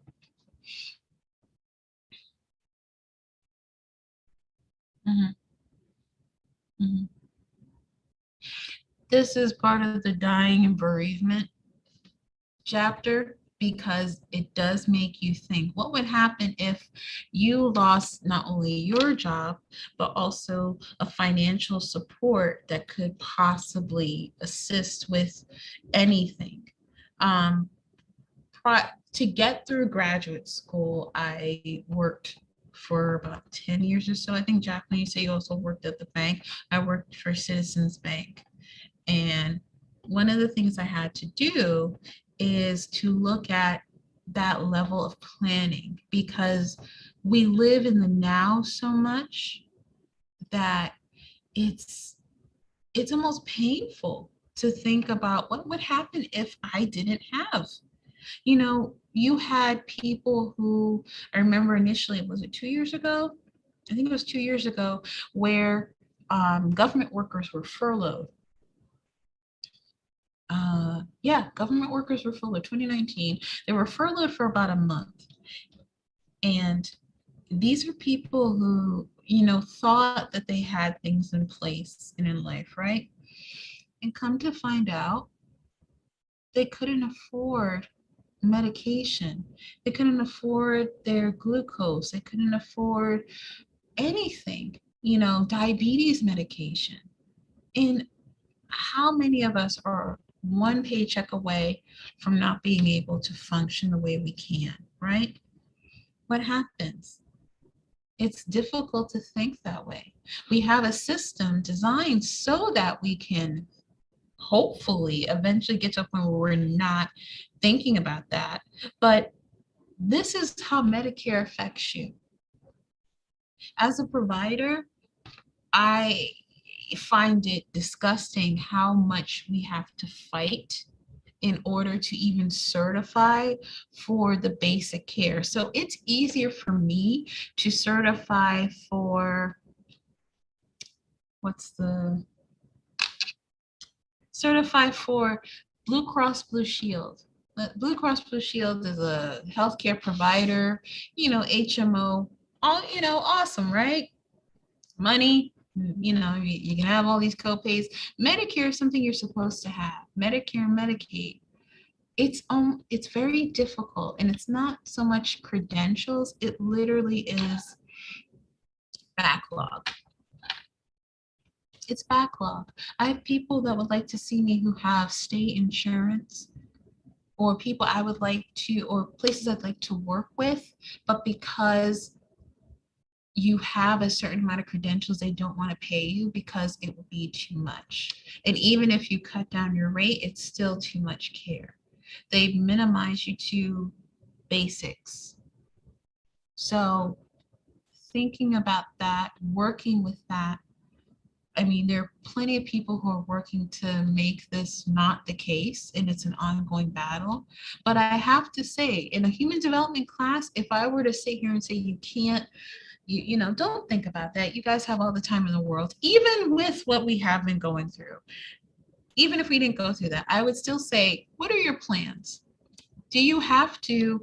We're not thinking about planning for necessarily death. We're thinking about it as planning for your time. If we look at our time, part of human development, part of living, unfortunately, is dying. Comfort in your passage. So, what if age was a state of mind? There's plenty of people who I wonder how in the world are they doing what they're doing? Exactly. Exactly. And I said it will get depressing to a certain degree, but I promise you I will pinpoint what you need to know. We're not going to drag it out because this chapter, I've had so many people tell me, wow, what a way to end a class. It is a horrible chapter because you're thinking about dying, but you're also thinking about the bereavement process. It makes you have to think about all the things you don't want to. The end is the end, right? Like all conversations, people say, what did you guys talk about? I said, well, there was a beginning, there was a middle, and there was an end. That's my sarcastic way of saying it's none of their business if I can get away with it. But realistically, that's life. So I'm going to show you this little lady here. And that is true. Could be. And we'll discuss.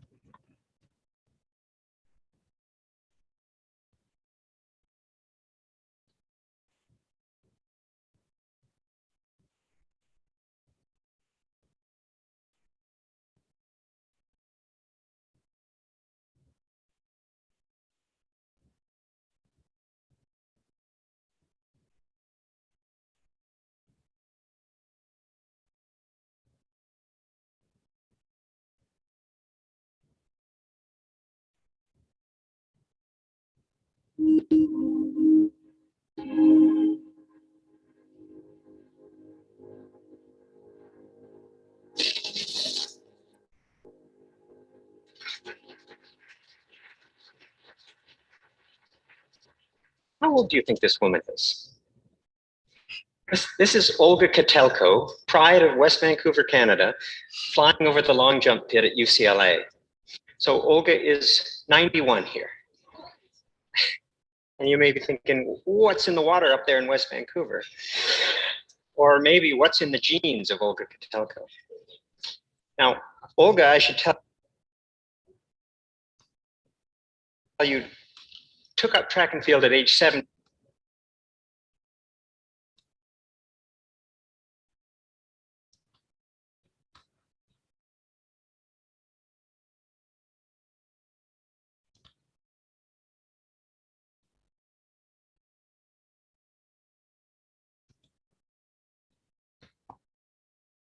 So here she's just rounding into form.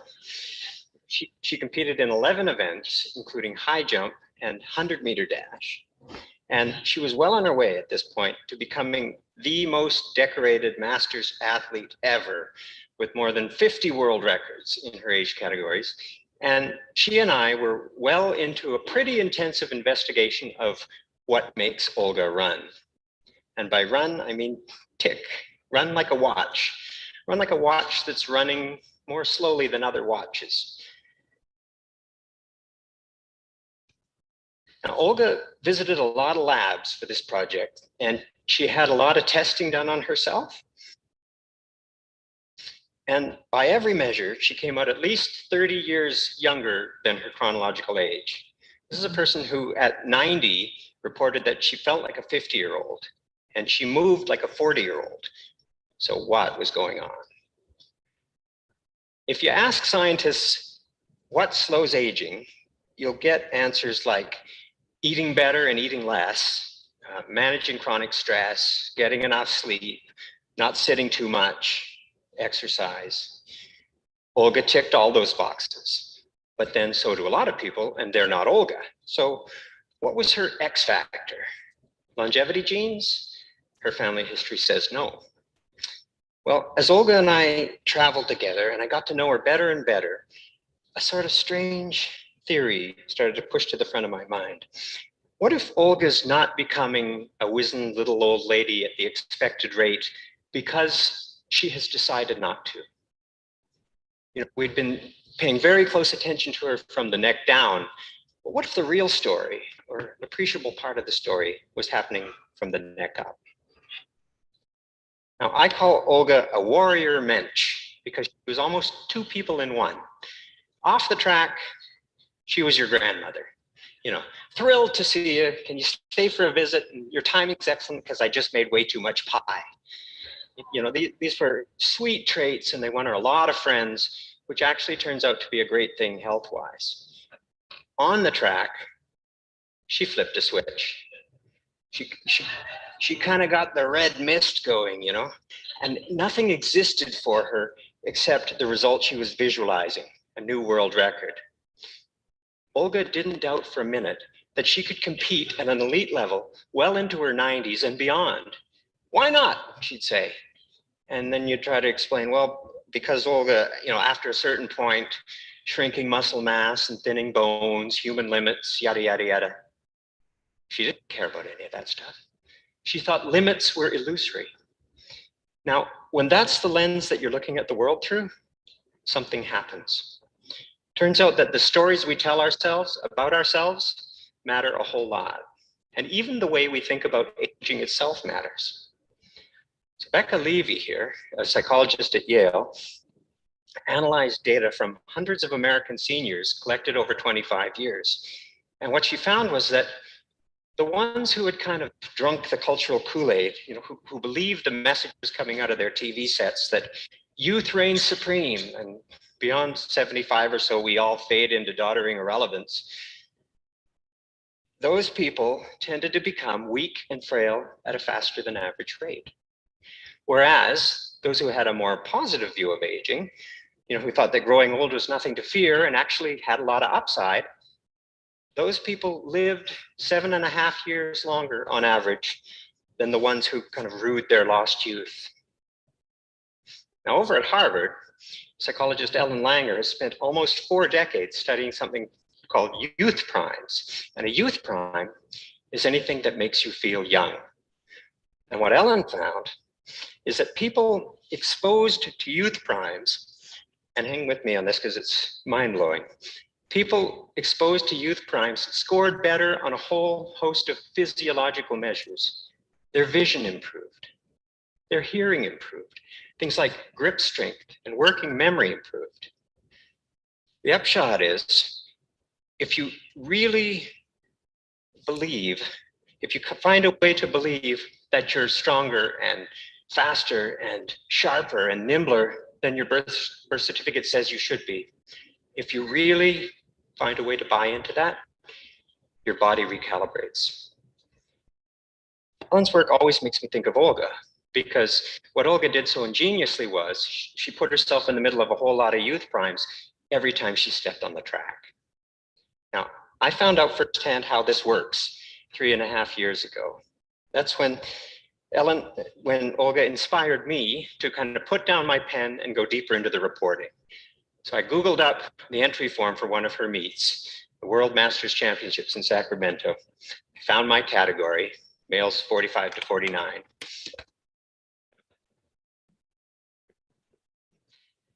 Took a deep breath, pushed send on my application. 6 weeks later, stepped into the movie Cocoon.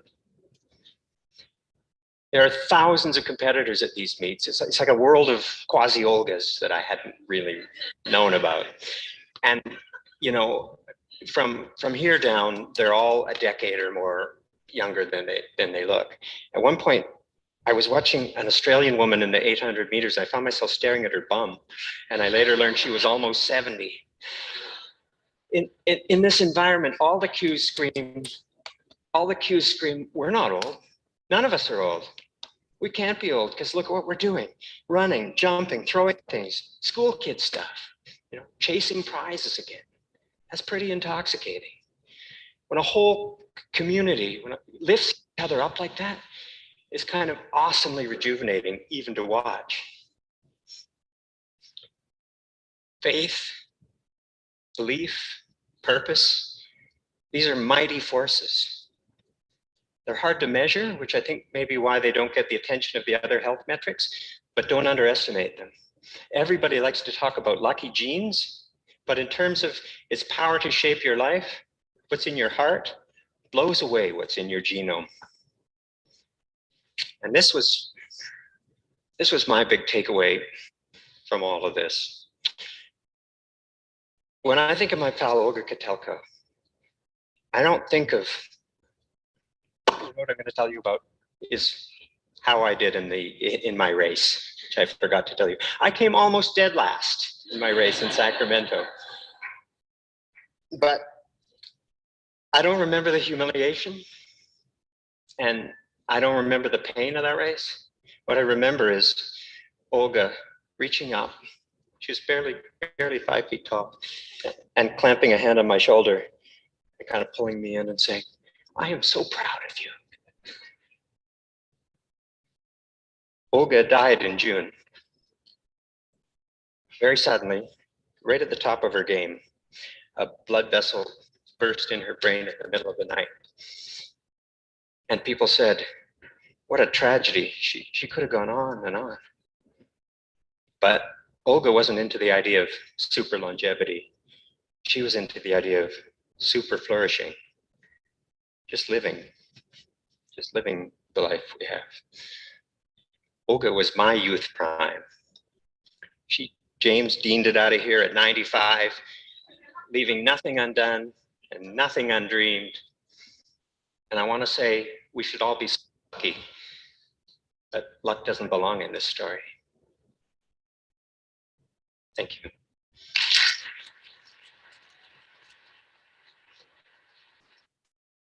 So I use that video instead of the ones online, which you still should look at. They're great references, but I want to end this lecture series because really that's what it is. I mean, it's a class, but I've learned just as much from you, hopefully, as you've learned in this class. So how do you define death, but also how do you define living? Because there's so much talk about, oh my God, what are we going to do and the ethical dilemmas. But I got to tell you, this textbook is very outdated. And it's outdated just by the concept of time, not necessarily event. Every year, books like this have to be redefined. How we define death is probably not how we would have defined it a year ago. Thanatology. So for the Marvel folks out there, Thanos, there's a reason for that. It's the reason why he was the bad guy. It's the study of death. He's the bringer of death. Death, dying, grief, bereavement. There's going to be a discussion of Kubler-Ross in here because Kubler-Ross is the grand poobah of discussing what death and dying looks like. Right. You're absolutely right. Quality of life is different than being alive versus just living. There are plenty of people who are clinically, technically, medically alive, but to live, right. This is where we get into the spiritual. If you have a spiritual believing, but some people believe when you're dead, you're just dead. And that's fine too. That is okay. Yeah, yeah. How about if we get a little further, we create our own hell? You know, why is it that one culture believes that you can exist in different time spans? If you're a Buddhist, you're, reincarnated. If you're a Lutheran, when you die, you're just dead. And it's an ethical feeling of, I'm here, and then after that, there doesn't have to be anything after. Some people feel that they can create their hell. And here's the difference. I think hell is right here. Here's the thing. It doesn't mean that you were in it. So are you thinking about this religiously, or are you thinking about this in the sense that if you look at the meat and bones of what is considered hell, an unpleasant place? You can make your own hell. You can be in a place where hell can't exist. So if I were to sit here, right, unpleasant place, if I were to sit here and tell you, if you, yes, people will see this religiously, but once again, we're looking at this clinically. Yes, we incorporate people's beliefs, people's feelings, but we're also looking at perspective, like what necessarily might not be seen. If we can take this into court, I said clinically and forensically, can we take that into court? You can't take, as much as you want to, you cannot take your religion into court, not unless it's already part of a law. So that's where clinical death comes into play. I mean, we have the same issue with life. We have the issue with abortion. You will, that's fine. You can take it there. But what I'm saying is what's going to end up happening, if there's an issue of judgment by, let's say, a judge, it's different because they're going to look at what's happening in the now versus what could potentially be. They will go by the letter of the law. That's why I added forensic as well. It's tough. It's tough. Legal and medical definitions do not adhere to spiritual beliefs and religion. It's what you are, who you are, where you are. So clinical death, lack of heartbeat and respiration traditionally signifies death. Now the whole brain death is required. So that's different. Before it had to just be a heartbeat and respiration, but you could have some brain activity, but it wouldn't, if people would say, you know what, there's nothing that's going to happen. It's okay. So legal and medical definitions. So you have, you know, respiratory heart failures. You have criteria for determining brain death. Those are all things that, once again, brain death is also controversial from some religious perspectives. It's difficult to legally measure the soul of a person. It is.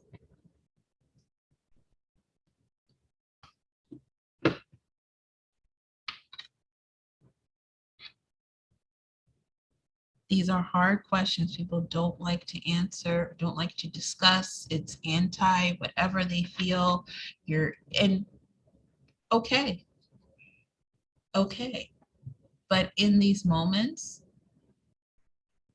this is how it will be determined. Persistent vegetative states are where your cortical functioning is lacking, but there's some brainstem activity. There's something going on there. The whole brain must show no activity in order for they're dead.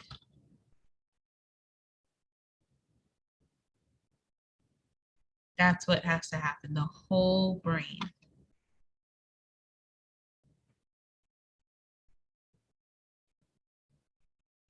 But then it becomes an individual situation. So that's why I ask, what are your plans, right?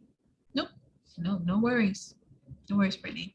No, that's an individual situation. Do you have, I mean, it's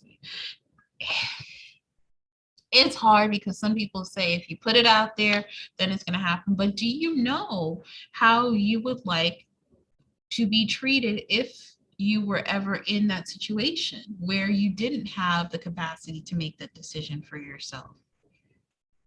Do you want to be resuscitated? Do you not want to be resuscitated?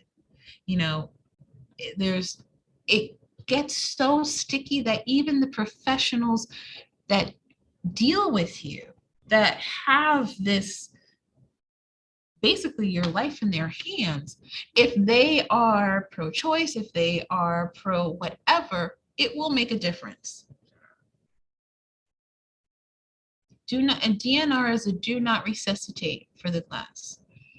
So there's an issue of bioethics. So it's a study of how we place human value versus the technological advances in terms of end of life situations. So we have to work with, sometimes you work with a hospitalist, which is a position just for just managing the hospital, but also dispensing people who would be able to work with the family. If there is a person, a family member who is potentially on, or who's on life support, who potentially could die but could be left there and there's no sign that they would be resuscitated. And there you go. I'm pretty sure I can get several different answers from this class regarding that. Everybody will be different. Everyone will be different. So euthanasia is a merciful ending of life. There was a doctor referred to as Dr.Carter. He was very, very popular in the 90s, 2000s. I mean, I guess he kind of gained prominence in the 80s. And that was one of his specialties, euthanasia.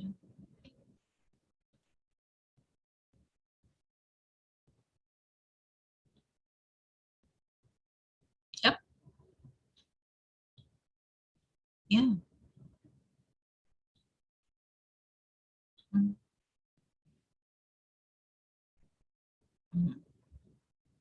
Yeah, it's tough because their family members, 100-year-old person, like you said, Katrina, who's the family, who's you can see is not there, but the family needed and wanted you to do that. And yes, there is a mandate, 30 minutes. So legally, they can see you did everything possible.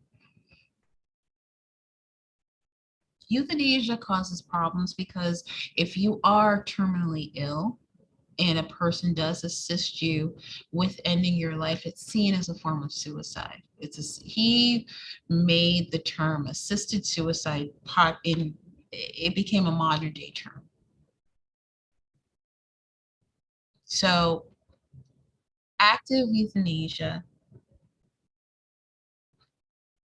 deliberately ending of a person's life. Passive euthanasia, allowing a person to die by withholding available treatment.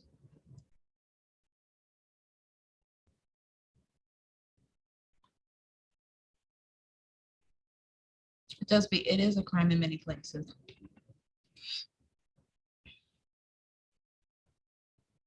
It is a crime in a lot of places. So the decision to carry out both types must be based on a clear statement of the person's wishes or a decision made by another person with legal authority to do so. The person cannot be seen prior to that decision process as not having of sound mind and body. If they are deemed unable to care for themselves and they're already in the care of someone else, then that would be void. It would be seen as physician assisted suicide.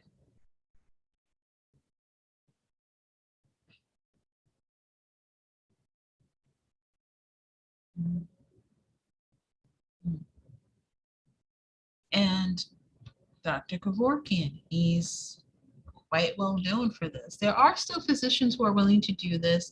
It's very difficult to, number one, find them, but you see a lot of this as over medicating.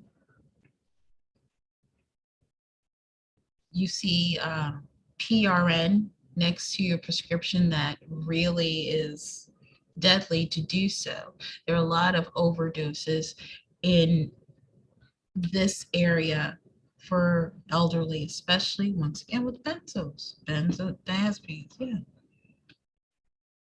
Barbiturates, yeah, to help sedate, especially if there's some form of psychosis.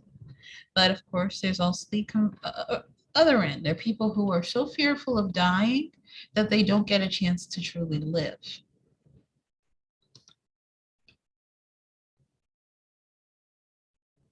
So there's a frame of work called attachment theory that helps understand adults deal with death and how they grieve. There are people who are so connected to others that any potential death, their grieving process is not only prolonged, it becomes complicated and unhealthy. It's healthy to grieve. Dealing with your own death, it's very difficult. If you have a certain pinpointed trajectory, let's say, oh, you thought that maybe you would, everybody knows they're going to pass on. But if you know you're going to pass on within, if you're given 6 or 8 months, that does something to you. How is it possible to want to get up and live or do anything? It's a terminal phase. Some other diseases have no terminal phase, but if you are terminally ill, it does something to you. If you even hear that word, some diseases like cancer, I mean, cancer is so serious, you hear it and you're like, wait, what? It's hard, it's difficult. So Kubler-Ross, famed author, discusses death and dying. That's the textbook is called Death, or should I say book is called Death and Dying. It is a discussion of the grief process.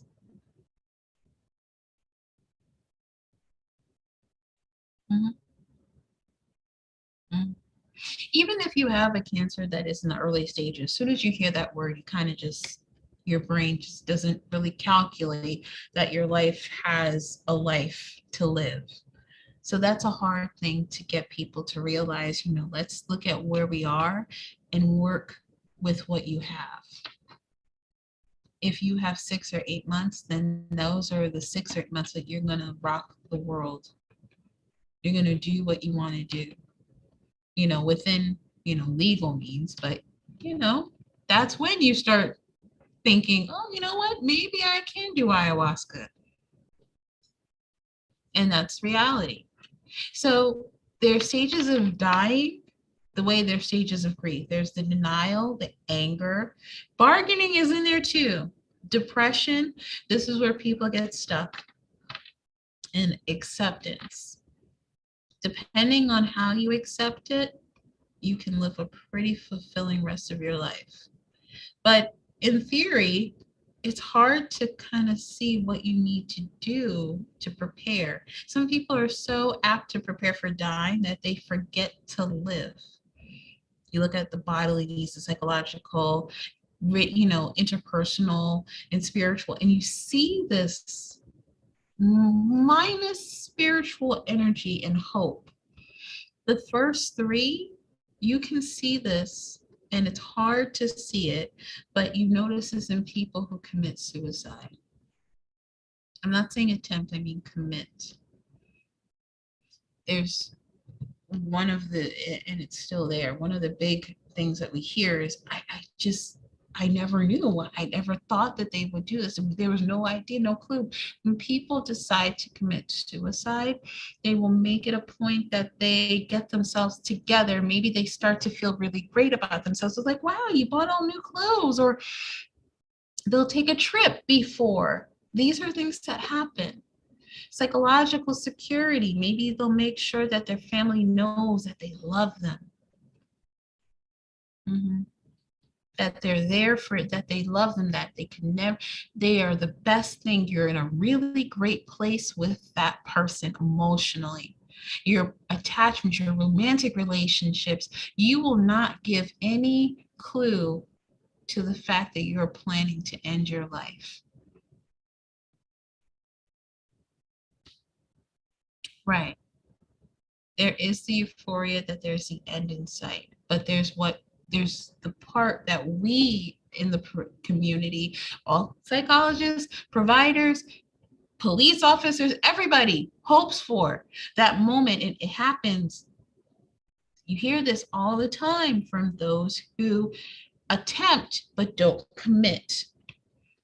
There's that point of, should I be doing this? Should I be doing this? Is this something I really should do? And that 1 second is what we have, that deciding factor, if you can get to them, if they decide not to, if they crumble and they're like, I don't think I can go through with it. And that's when you start to hope death anxiety comes in. And that's where it comes in.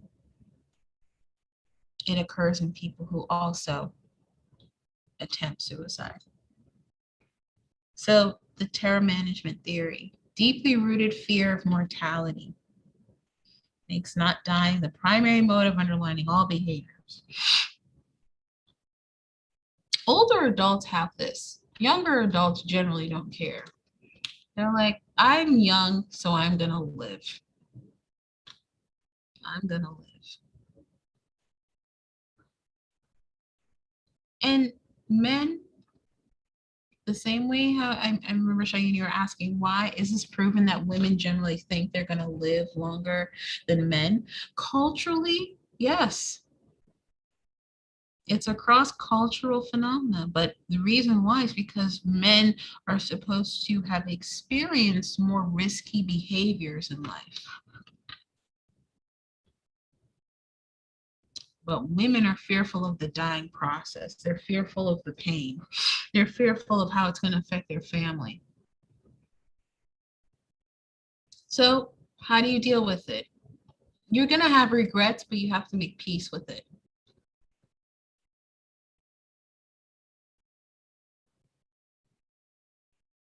We discussed the younger you are, the less death anxiety you have, but also just increasing awareness. Should you start writing your obituary now? No. The only time that exercise is beneficial is if you feel there's nothing left in your life and you need to figure out what you want to leave this world, if you feel like you should leave in anything in the first place. So we've already discussed end-of-life issues in the past chapter, but making sure that there is a plan after you pass. Who gets what? I always make the joke, you cannot have whatever, certain people cannot have whatever I've earned, but you can certainly have my debt. In fact, I'll give it to you right now. And you can have my student loan debt for life. I've already made an agreement with them that this is an unhealthy relationship, so I'm okay with it. You can't have my earnings, you can't have my money, but you can have my debt. I'm more than willing to share. So you can't say I'm being selfish. But what is your final scenario? What would you like? Yeah, you can't have my money, but you can have my debt. It's really just student loans. That's it. Hospice. Do you want to be in a hospice? It's referred to as palliative care. That's what happens when there's nothing else that can medically be done. It's really care management. Hospice support, unfortunately, is seen as death doulas. So it's a birthing and also an end of life situation. It's more just the quality of care in your life. I've worked with folks in hospice specifically, or should I say primarily, in the last year and a half due to the pandemic. It is very disturbing for those who refuse to acknowledge that they're in hospice, not because they're dying, but because of what put them there. All the cases were related to COVID. So palliative care focuses on relieving as much pain as possible. This is the primary place that medicinal marijuana will be dispensed. I feel they should call palliative care the new dispensary. It is to the point that there are palliative care facilities now that qualify as a dispensary because of the level of medicinal marijuana that is dispensed. that is now an option, depending on your economic resources, and it doesn't have to be a lot, but palliative care now incorporates medicinal marijuana. Or, I mean, it has, but not to the level, it has. Now it's just out of control. Do you have a living will? What is a living will? Well, it's your wishes about what you want, when you want, how you want it. Healthcare power of attorney is different than a Rogers order. So you can have a healthcare power of attorney appointing a person to act as your healthcare agent. So if there is a decision to be made, they're the one to contact. A DNR, a do not resuscitate, does not allow staff at the hospital at the hospital to resuscitate you if there is any interruption in your breathing, or if you need any resuscitating, if something stops. So this is how you know people are secure in being able to make these decisions. They have to sign a waiver. There are a lot that goes into in terms of patient self-determination and competency evaluation. If you want to not live anymore, you're going to have to prove that you're in sound mind to make that decision. And it's not as easy as just clicking off this, and this, because you can go against medical advice. But we've seen this with COVID cases. People have said, no, I'm leaving the hospital. And yes, there's a special case because there's an infection rate. But if you're seen as leaving the hospital and you are, let's say you have a previous illness, another infectious illness, MRSA, that's a popular one. If you're not taking care of yourself in any way and you believe you have COVID and you are diagnosed with COVID, but you also have MRSA and it's treated, but you're still not willing to take care of whatever the COVID is, or you keep returning with COVID, which happens a lot. There are people who have gotten COVID many times because they're not engaging in safe behavior. You can be seen as medically incompetent. So what happens when someone does pass away? The bereavement process is the state of condition caused by loss through death. Grief is the emotion, the sorrow, the hurt, anger, guilt, confusion, the stages of grief that people go through. Mourning is something that is a cultural ritual. Sometimes you may cover all the windows, cover all the mirrors. If you're of a Jewish faith, you may cover, you sit Shiva. I know one of the religious cultures that I grew up in, the women wear black. Also, if it's a funeral, they may wear the person's favorite color. They also wear white. So when there's a funeral back home, they would wear white. It's more ethereal. It's the passage into the next life. They wear white versus black. Black here, white back home. They have a repast. You have a repast is, you have a wake. Some people don't have wakes. A wake is,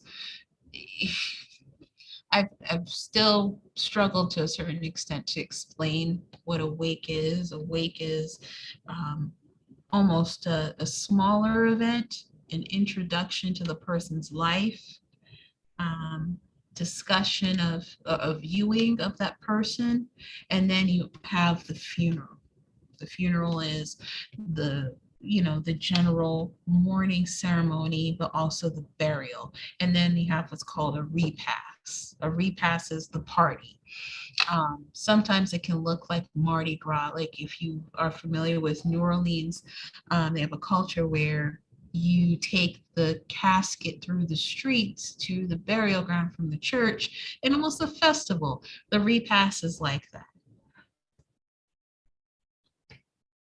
And thank you. It's interesting because it depends on what culture you grew up in. I mean, there's periods of time where women, my aunt, her husband passed away. She chose to wear black because she was in the United States. However, it was difficult for her to even acknowledge. I mean, she wasn't functioning. She was not functioning at all.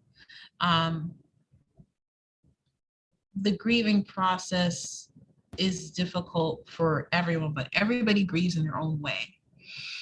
They recover, they learn, they deal with things in their own way. My aunt wore black for 5 years, 5 straight consecutively. She did not switch up her colors. It was black or gray. She was a widow. You had to wear black there was no predetermined amount of time in the family. She just decided to wear black for 5 years. But there was a risk factor for the grief. She lost 60 pounds within a very short time period. My uncle passed away from pancreatic cancer, so they did everything on this earth to keep him alive. And unfortunately, it's a very aggressive cancer, so it did not work. She really struggled. It really took a toll on her. You know, if you work with grief, you have to acknowledge the sadness, the denial that they're no longer with them, because it's a life change structure. This is my aunt's. I think they were together for 50 years. It was her only male romantic engagement. You know, she figured it was too soon. They have daughters, and it was difficult. So even on the anniversary of his passing, they, you know, the family makes sure she's not alone. There's a lot of just talking and counseling and making sure she's okay. So that's what you do. And even working with people grieving someone, it's all about remembering who they were to you. And that I use this and I tell people it's a dirty trick. If this person were here, do you think they would want to see you suffering this way? And I kind of hope that that person wouldn't. But if you're grieving for over 6 months and the depression is lasting longer and longer, that's when a person needs help. It's tough when you lose a family member very close to you. Some people start to experience their language never changes. They're always talking about them in the present. They experience like kind of apparitions, seeing them sitting over here, over this place. It's a process, but it can be progressive in a good way. Sometimes things are progressive, but they're not necessarily healthy. So when you cope with grief, you want to make sure that you understand the reason of the loss. And there are situations that can make this problematic, but grief work is about making sure that you build up that person's resilience. You have to make sure they're not fixated on all of the death and dying. This is hardest to do. The dynamic process model, let me say this first. It's about making sure you're connecting, but bringing forth the cycles of stressors and balancing between loss-oriented stressors and stressors related to the loss itself, such as restoring your social structure. Now that you're widowed, how do you function in life? Financial restrictions, financial changes, just being in your bed, it's difficult. It's difficult. So you have to take all that into account. Now, if you lose a child, seems unbearable, unthinkable. How do you possibly move forward? I'll tell you right now, the hardest deaths to deal with are that of a parent losing a child. Whenever there is a generational misstep, so your children are supposed to bury you, right? If you're in the same generation, that's different. But if your children predecease you, it is a complete overhaul of the human development experience. I have children so that I have somebody to put me in the ground or to spread my ashes or to do whatever, not for me to do it. So it makes no sense. So that's part of the issue. You have to have an adaptive grieving dynamic that makes it so that you're able to assess what is and what isn't. How do you have a happy moment when your child is not there, especially if you lose a child in a horrific manner?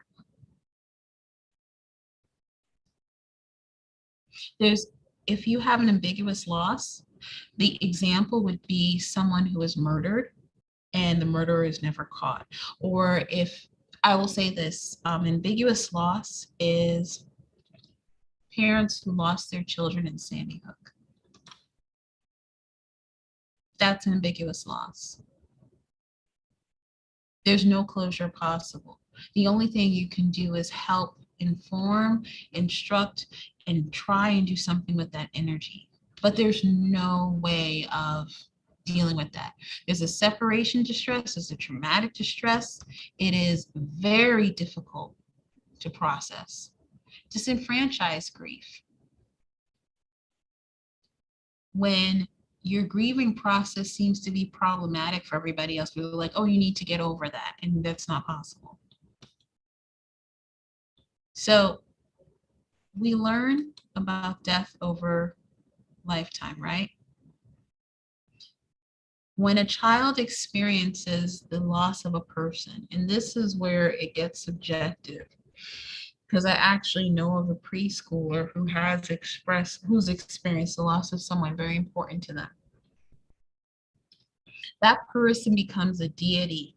They become godlike figures. Depending on how close they are, they become infallible. They can't do anything wrong because they're no longer here to have any actions. My brother passed away, and my brother is 13 months older than me, or was. See, I just did it. My brother's 13 months older than me. He passed away in 2015. My niece was only 1 year old at the time.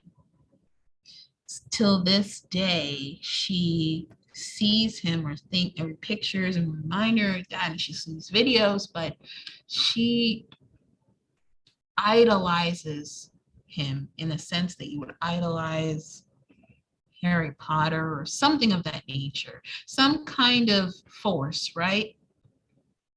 So when you're 5 or 7 years old, death is permanent. My nephew, on the other hand, was 6 years old at the time. He went through a period which probably ended a year and a half ago of just complete dysphoria. There's just something that wasn't able to be processed. He just couldn't, like every kind of emotional behavioral issue you could think of, he had it. He was just mad at everyone. So when you're an adolescent, you experience a loss and there's a connection, there's lingering guilt, there's what could I have done? But it also depends on how the person passes away. These are first experience, lifelong connections. You get to know a little bit more about what caused it. When you're in adulthood, it's definitely different because you feel almost cheated, like it's not their time. It's not their time. Especially if you're in adulthood and you lose a partner in young adulthood, it's very, very distressful. This is where we see the prolonged grief. So I spoke about death of a person's child. It is probably one of the hardest things to do in terms of just being a patient, a client, to process that. Death of your parent, depending on their age. If they're older, they've lived their life. If they're no longer in any pain, it gets easier. But late adulthood, that's when you start to experience certain losses, more losses than you would like to. That's the process of life. When you lose a child and they're an adult and you're later in life, depending on how they passed away, that is usually a guise of how well you can work through that. Even later in life, there's more harm to you because there's a level of guilt that you should be gone instead of them because you've lived longer. Death of one's partner. So 30 plus months, I wish they could talk to my aunt on this one. She may have broken, she continues to still process it, but I think she probably will break that record of how to grieve or how long a person grieves. And people grieve in different ways. I don't know if anyone's ever been to several different cultural funerals, but one thing that I know it's uncomfortable in general, but I don't think I could ever go to a certain side of my family, a funeral, especially in one of our home countries. I don't, it's not healthy how some people grieve. They cry. They cry as if they're paid to cry. I know that sounds awful to say, but there's some people who can just cry and cry and cry and cry till they pass out, wake up, cry again. And it's not necessarily even somebody that you would expect to have had a close relationship to. I think it might just be the wailing. Maybe it's just a cultural expectation. But also, I wonder if it's an act or it's a way of attention getting. I know that sounds awful, but has anybody experienced this before? Just crying, crying, crying. And the loudness, to the point where it almost got comical. But yeah, that is the human process of living. From uterus to the ground. Yes, Katrina, I do agree. It's almost a competition for who can be louder. And the person you expect to cry like that isn't. And I feel like that's actually making it worse for the person who is trying to keep it together or to process their own pain. And you're reacting in that way.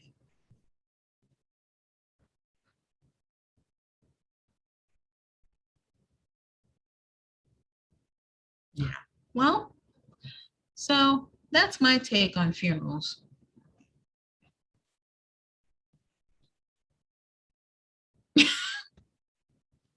I had to end on a comical note. Yeah, I've, you're crying. I don't, maybe, yeah. I'm not saying it's a surprise. I'm talking about like Arlene, what she said about the person. You don't have that connection. You don't really even know them. Like, I think even maybe they remind you, maybe their death reminds you of something. But then again, depending on my level of connection to that person, there are people who go to funerals and laugh because it's a disconnect with that emotion. They are so anxious because they feel they're going to cry uncontrollably that they will start to laugh.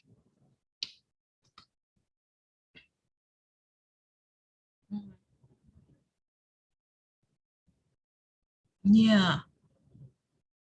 Yeah. I have a cousin who who was like notorious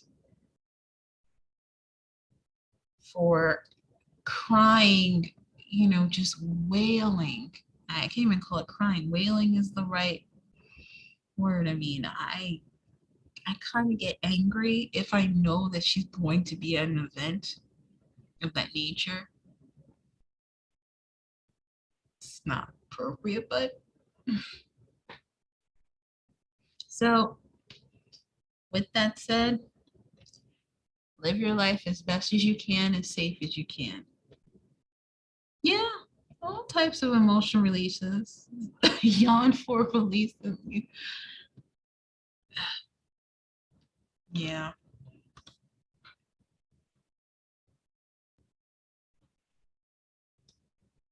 yeah.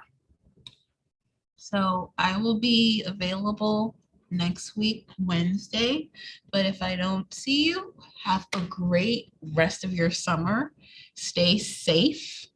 Please take care of yourselves as best as you can. No, masks aren't political. If you need to wear one, wear one.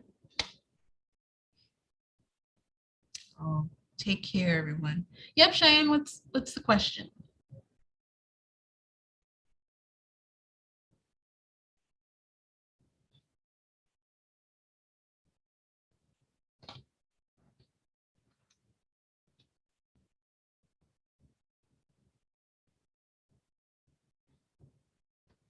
Sorry, I'm looking at all the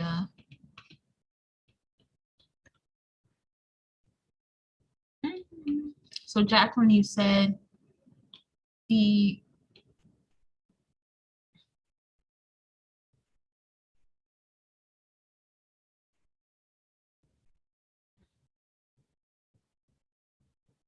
yeah, it will pop up August 16th at midnight. Mhm.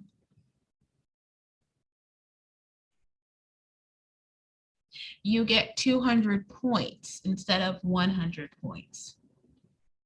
So in order to qualify, you would have to, nope, you didn't miss anything, Jacqueline. In order to qualify, all your assignments need to be in by August 15th.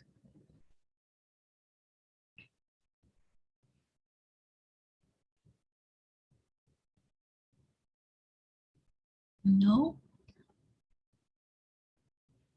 yes.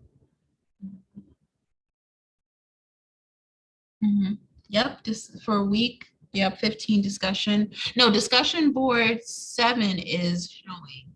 It's the last one, discussion board 8. Nope, there's no class next week. I will just be here. And it'll be in office hours. I like to utilize the last lecture time to see if we can end early. So to make sure that folks who need or have any extensions can catch up if they have any questions. It's the whole office hour. Nope, no class. Even if you get an announcement, it's not, you're not graded for it. That's an exempt class. It's a good way to end the semester. Hmm? No.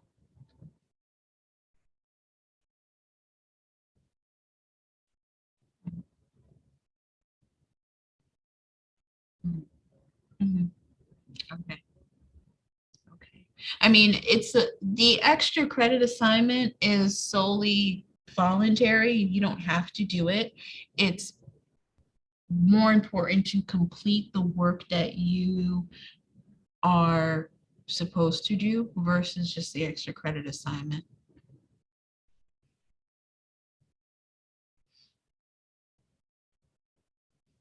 Yes, please enjoy, but stay safe. Oh, this variant makes me very anxious. No, no worries. Take care. Same here.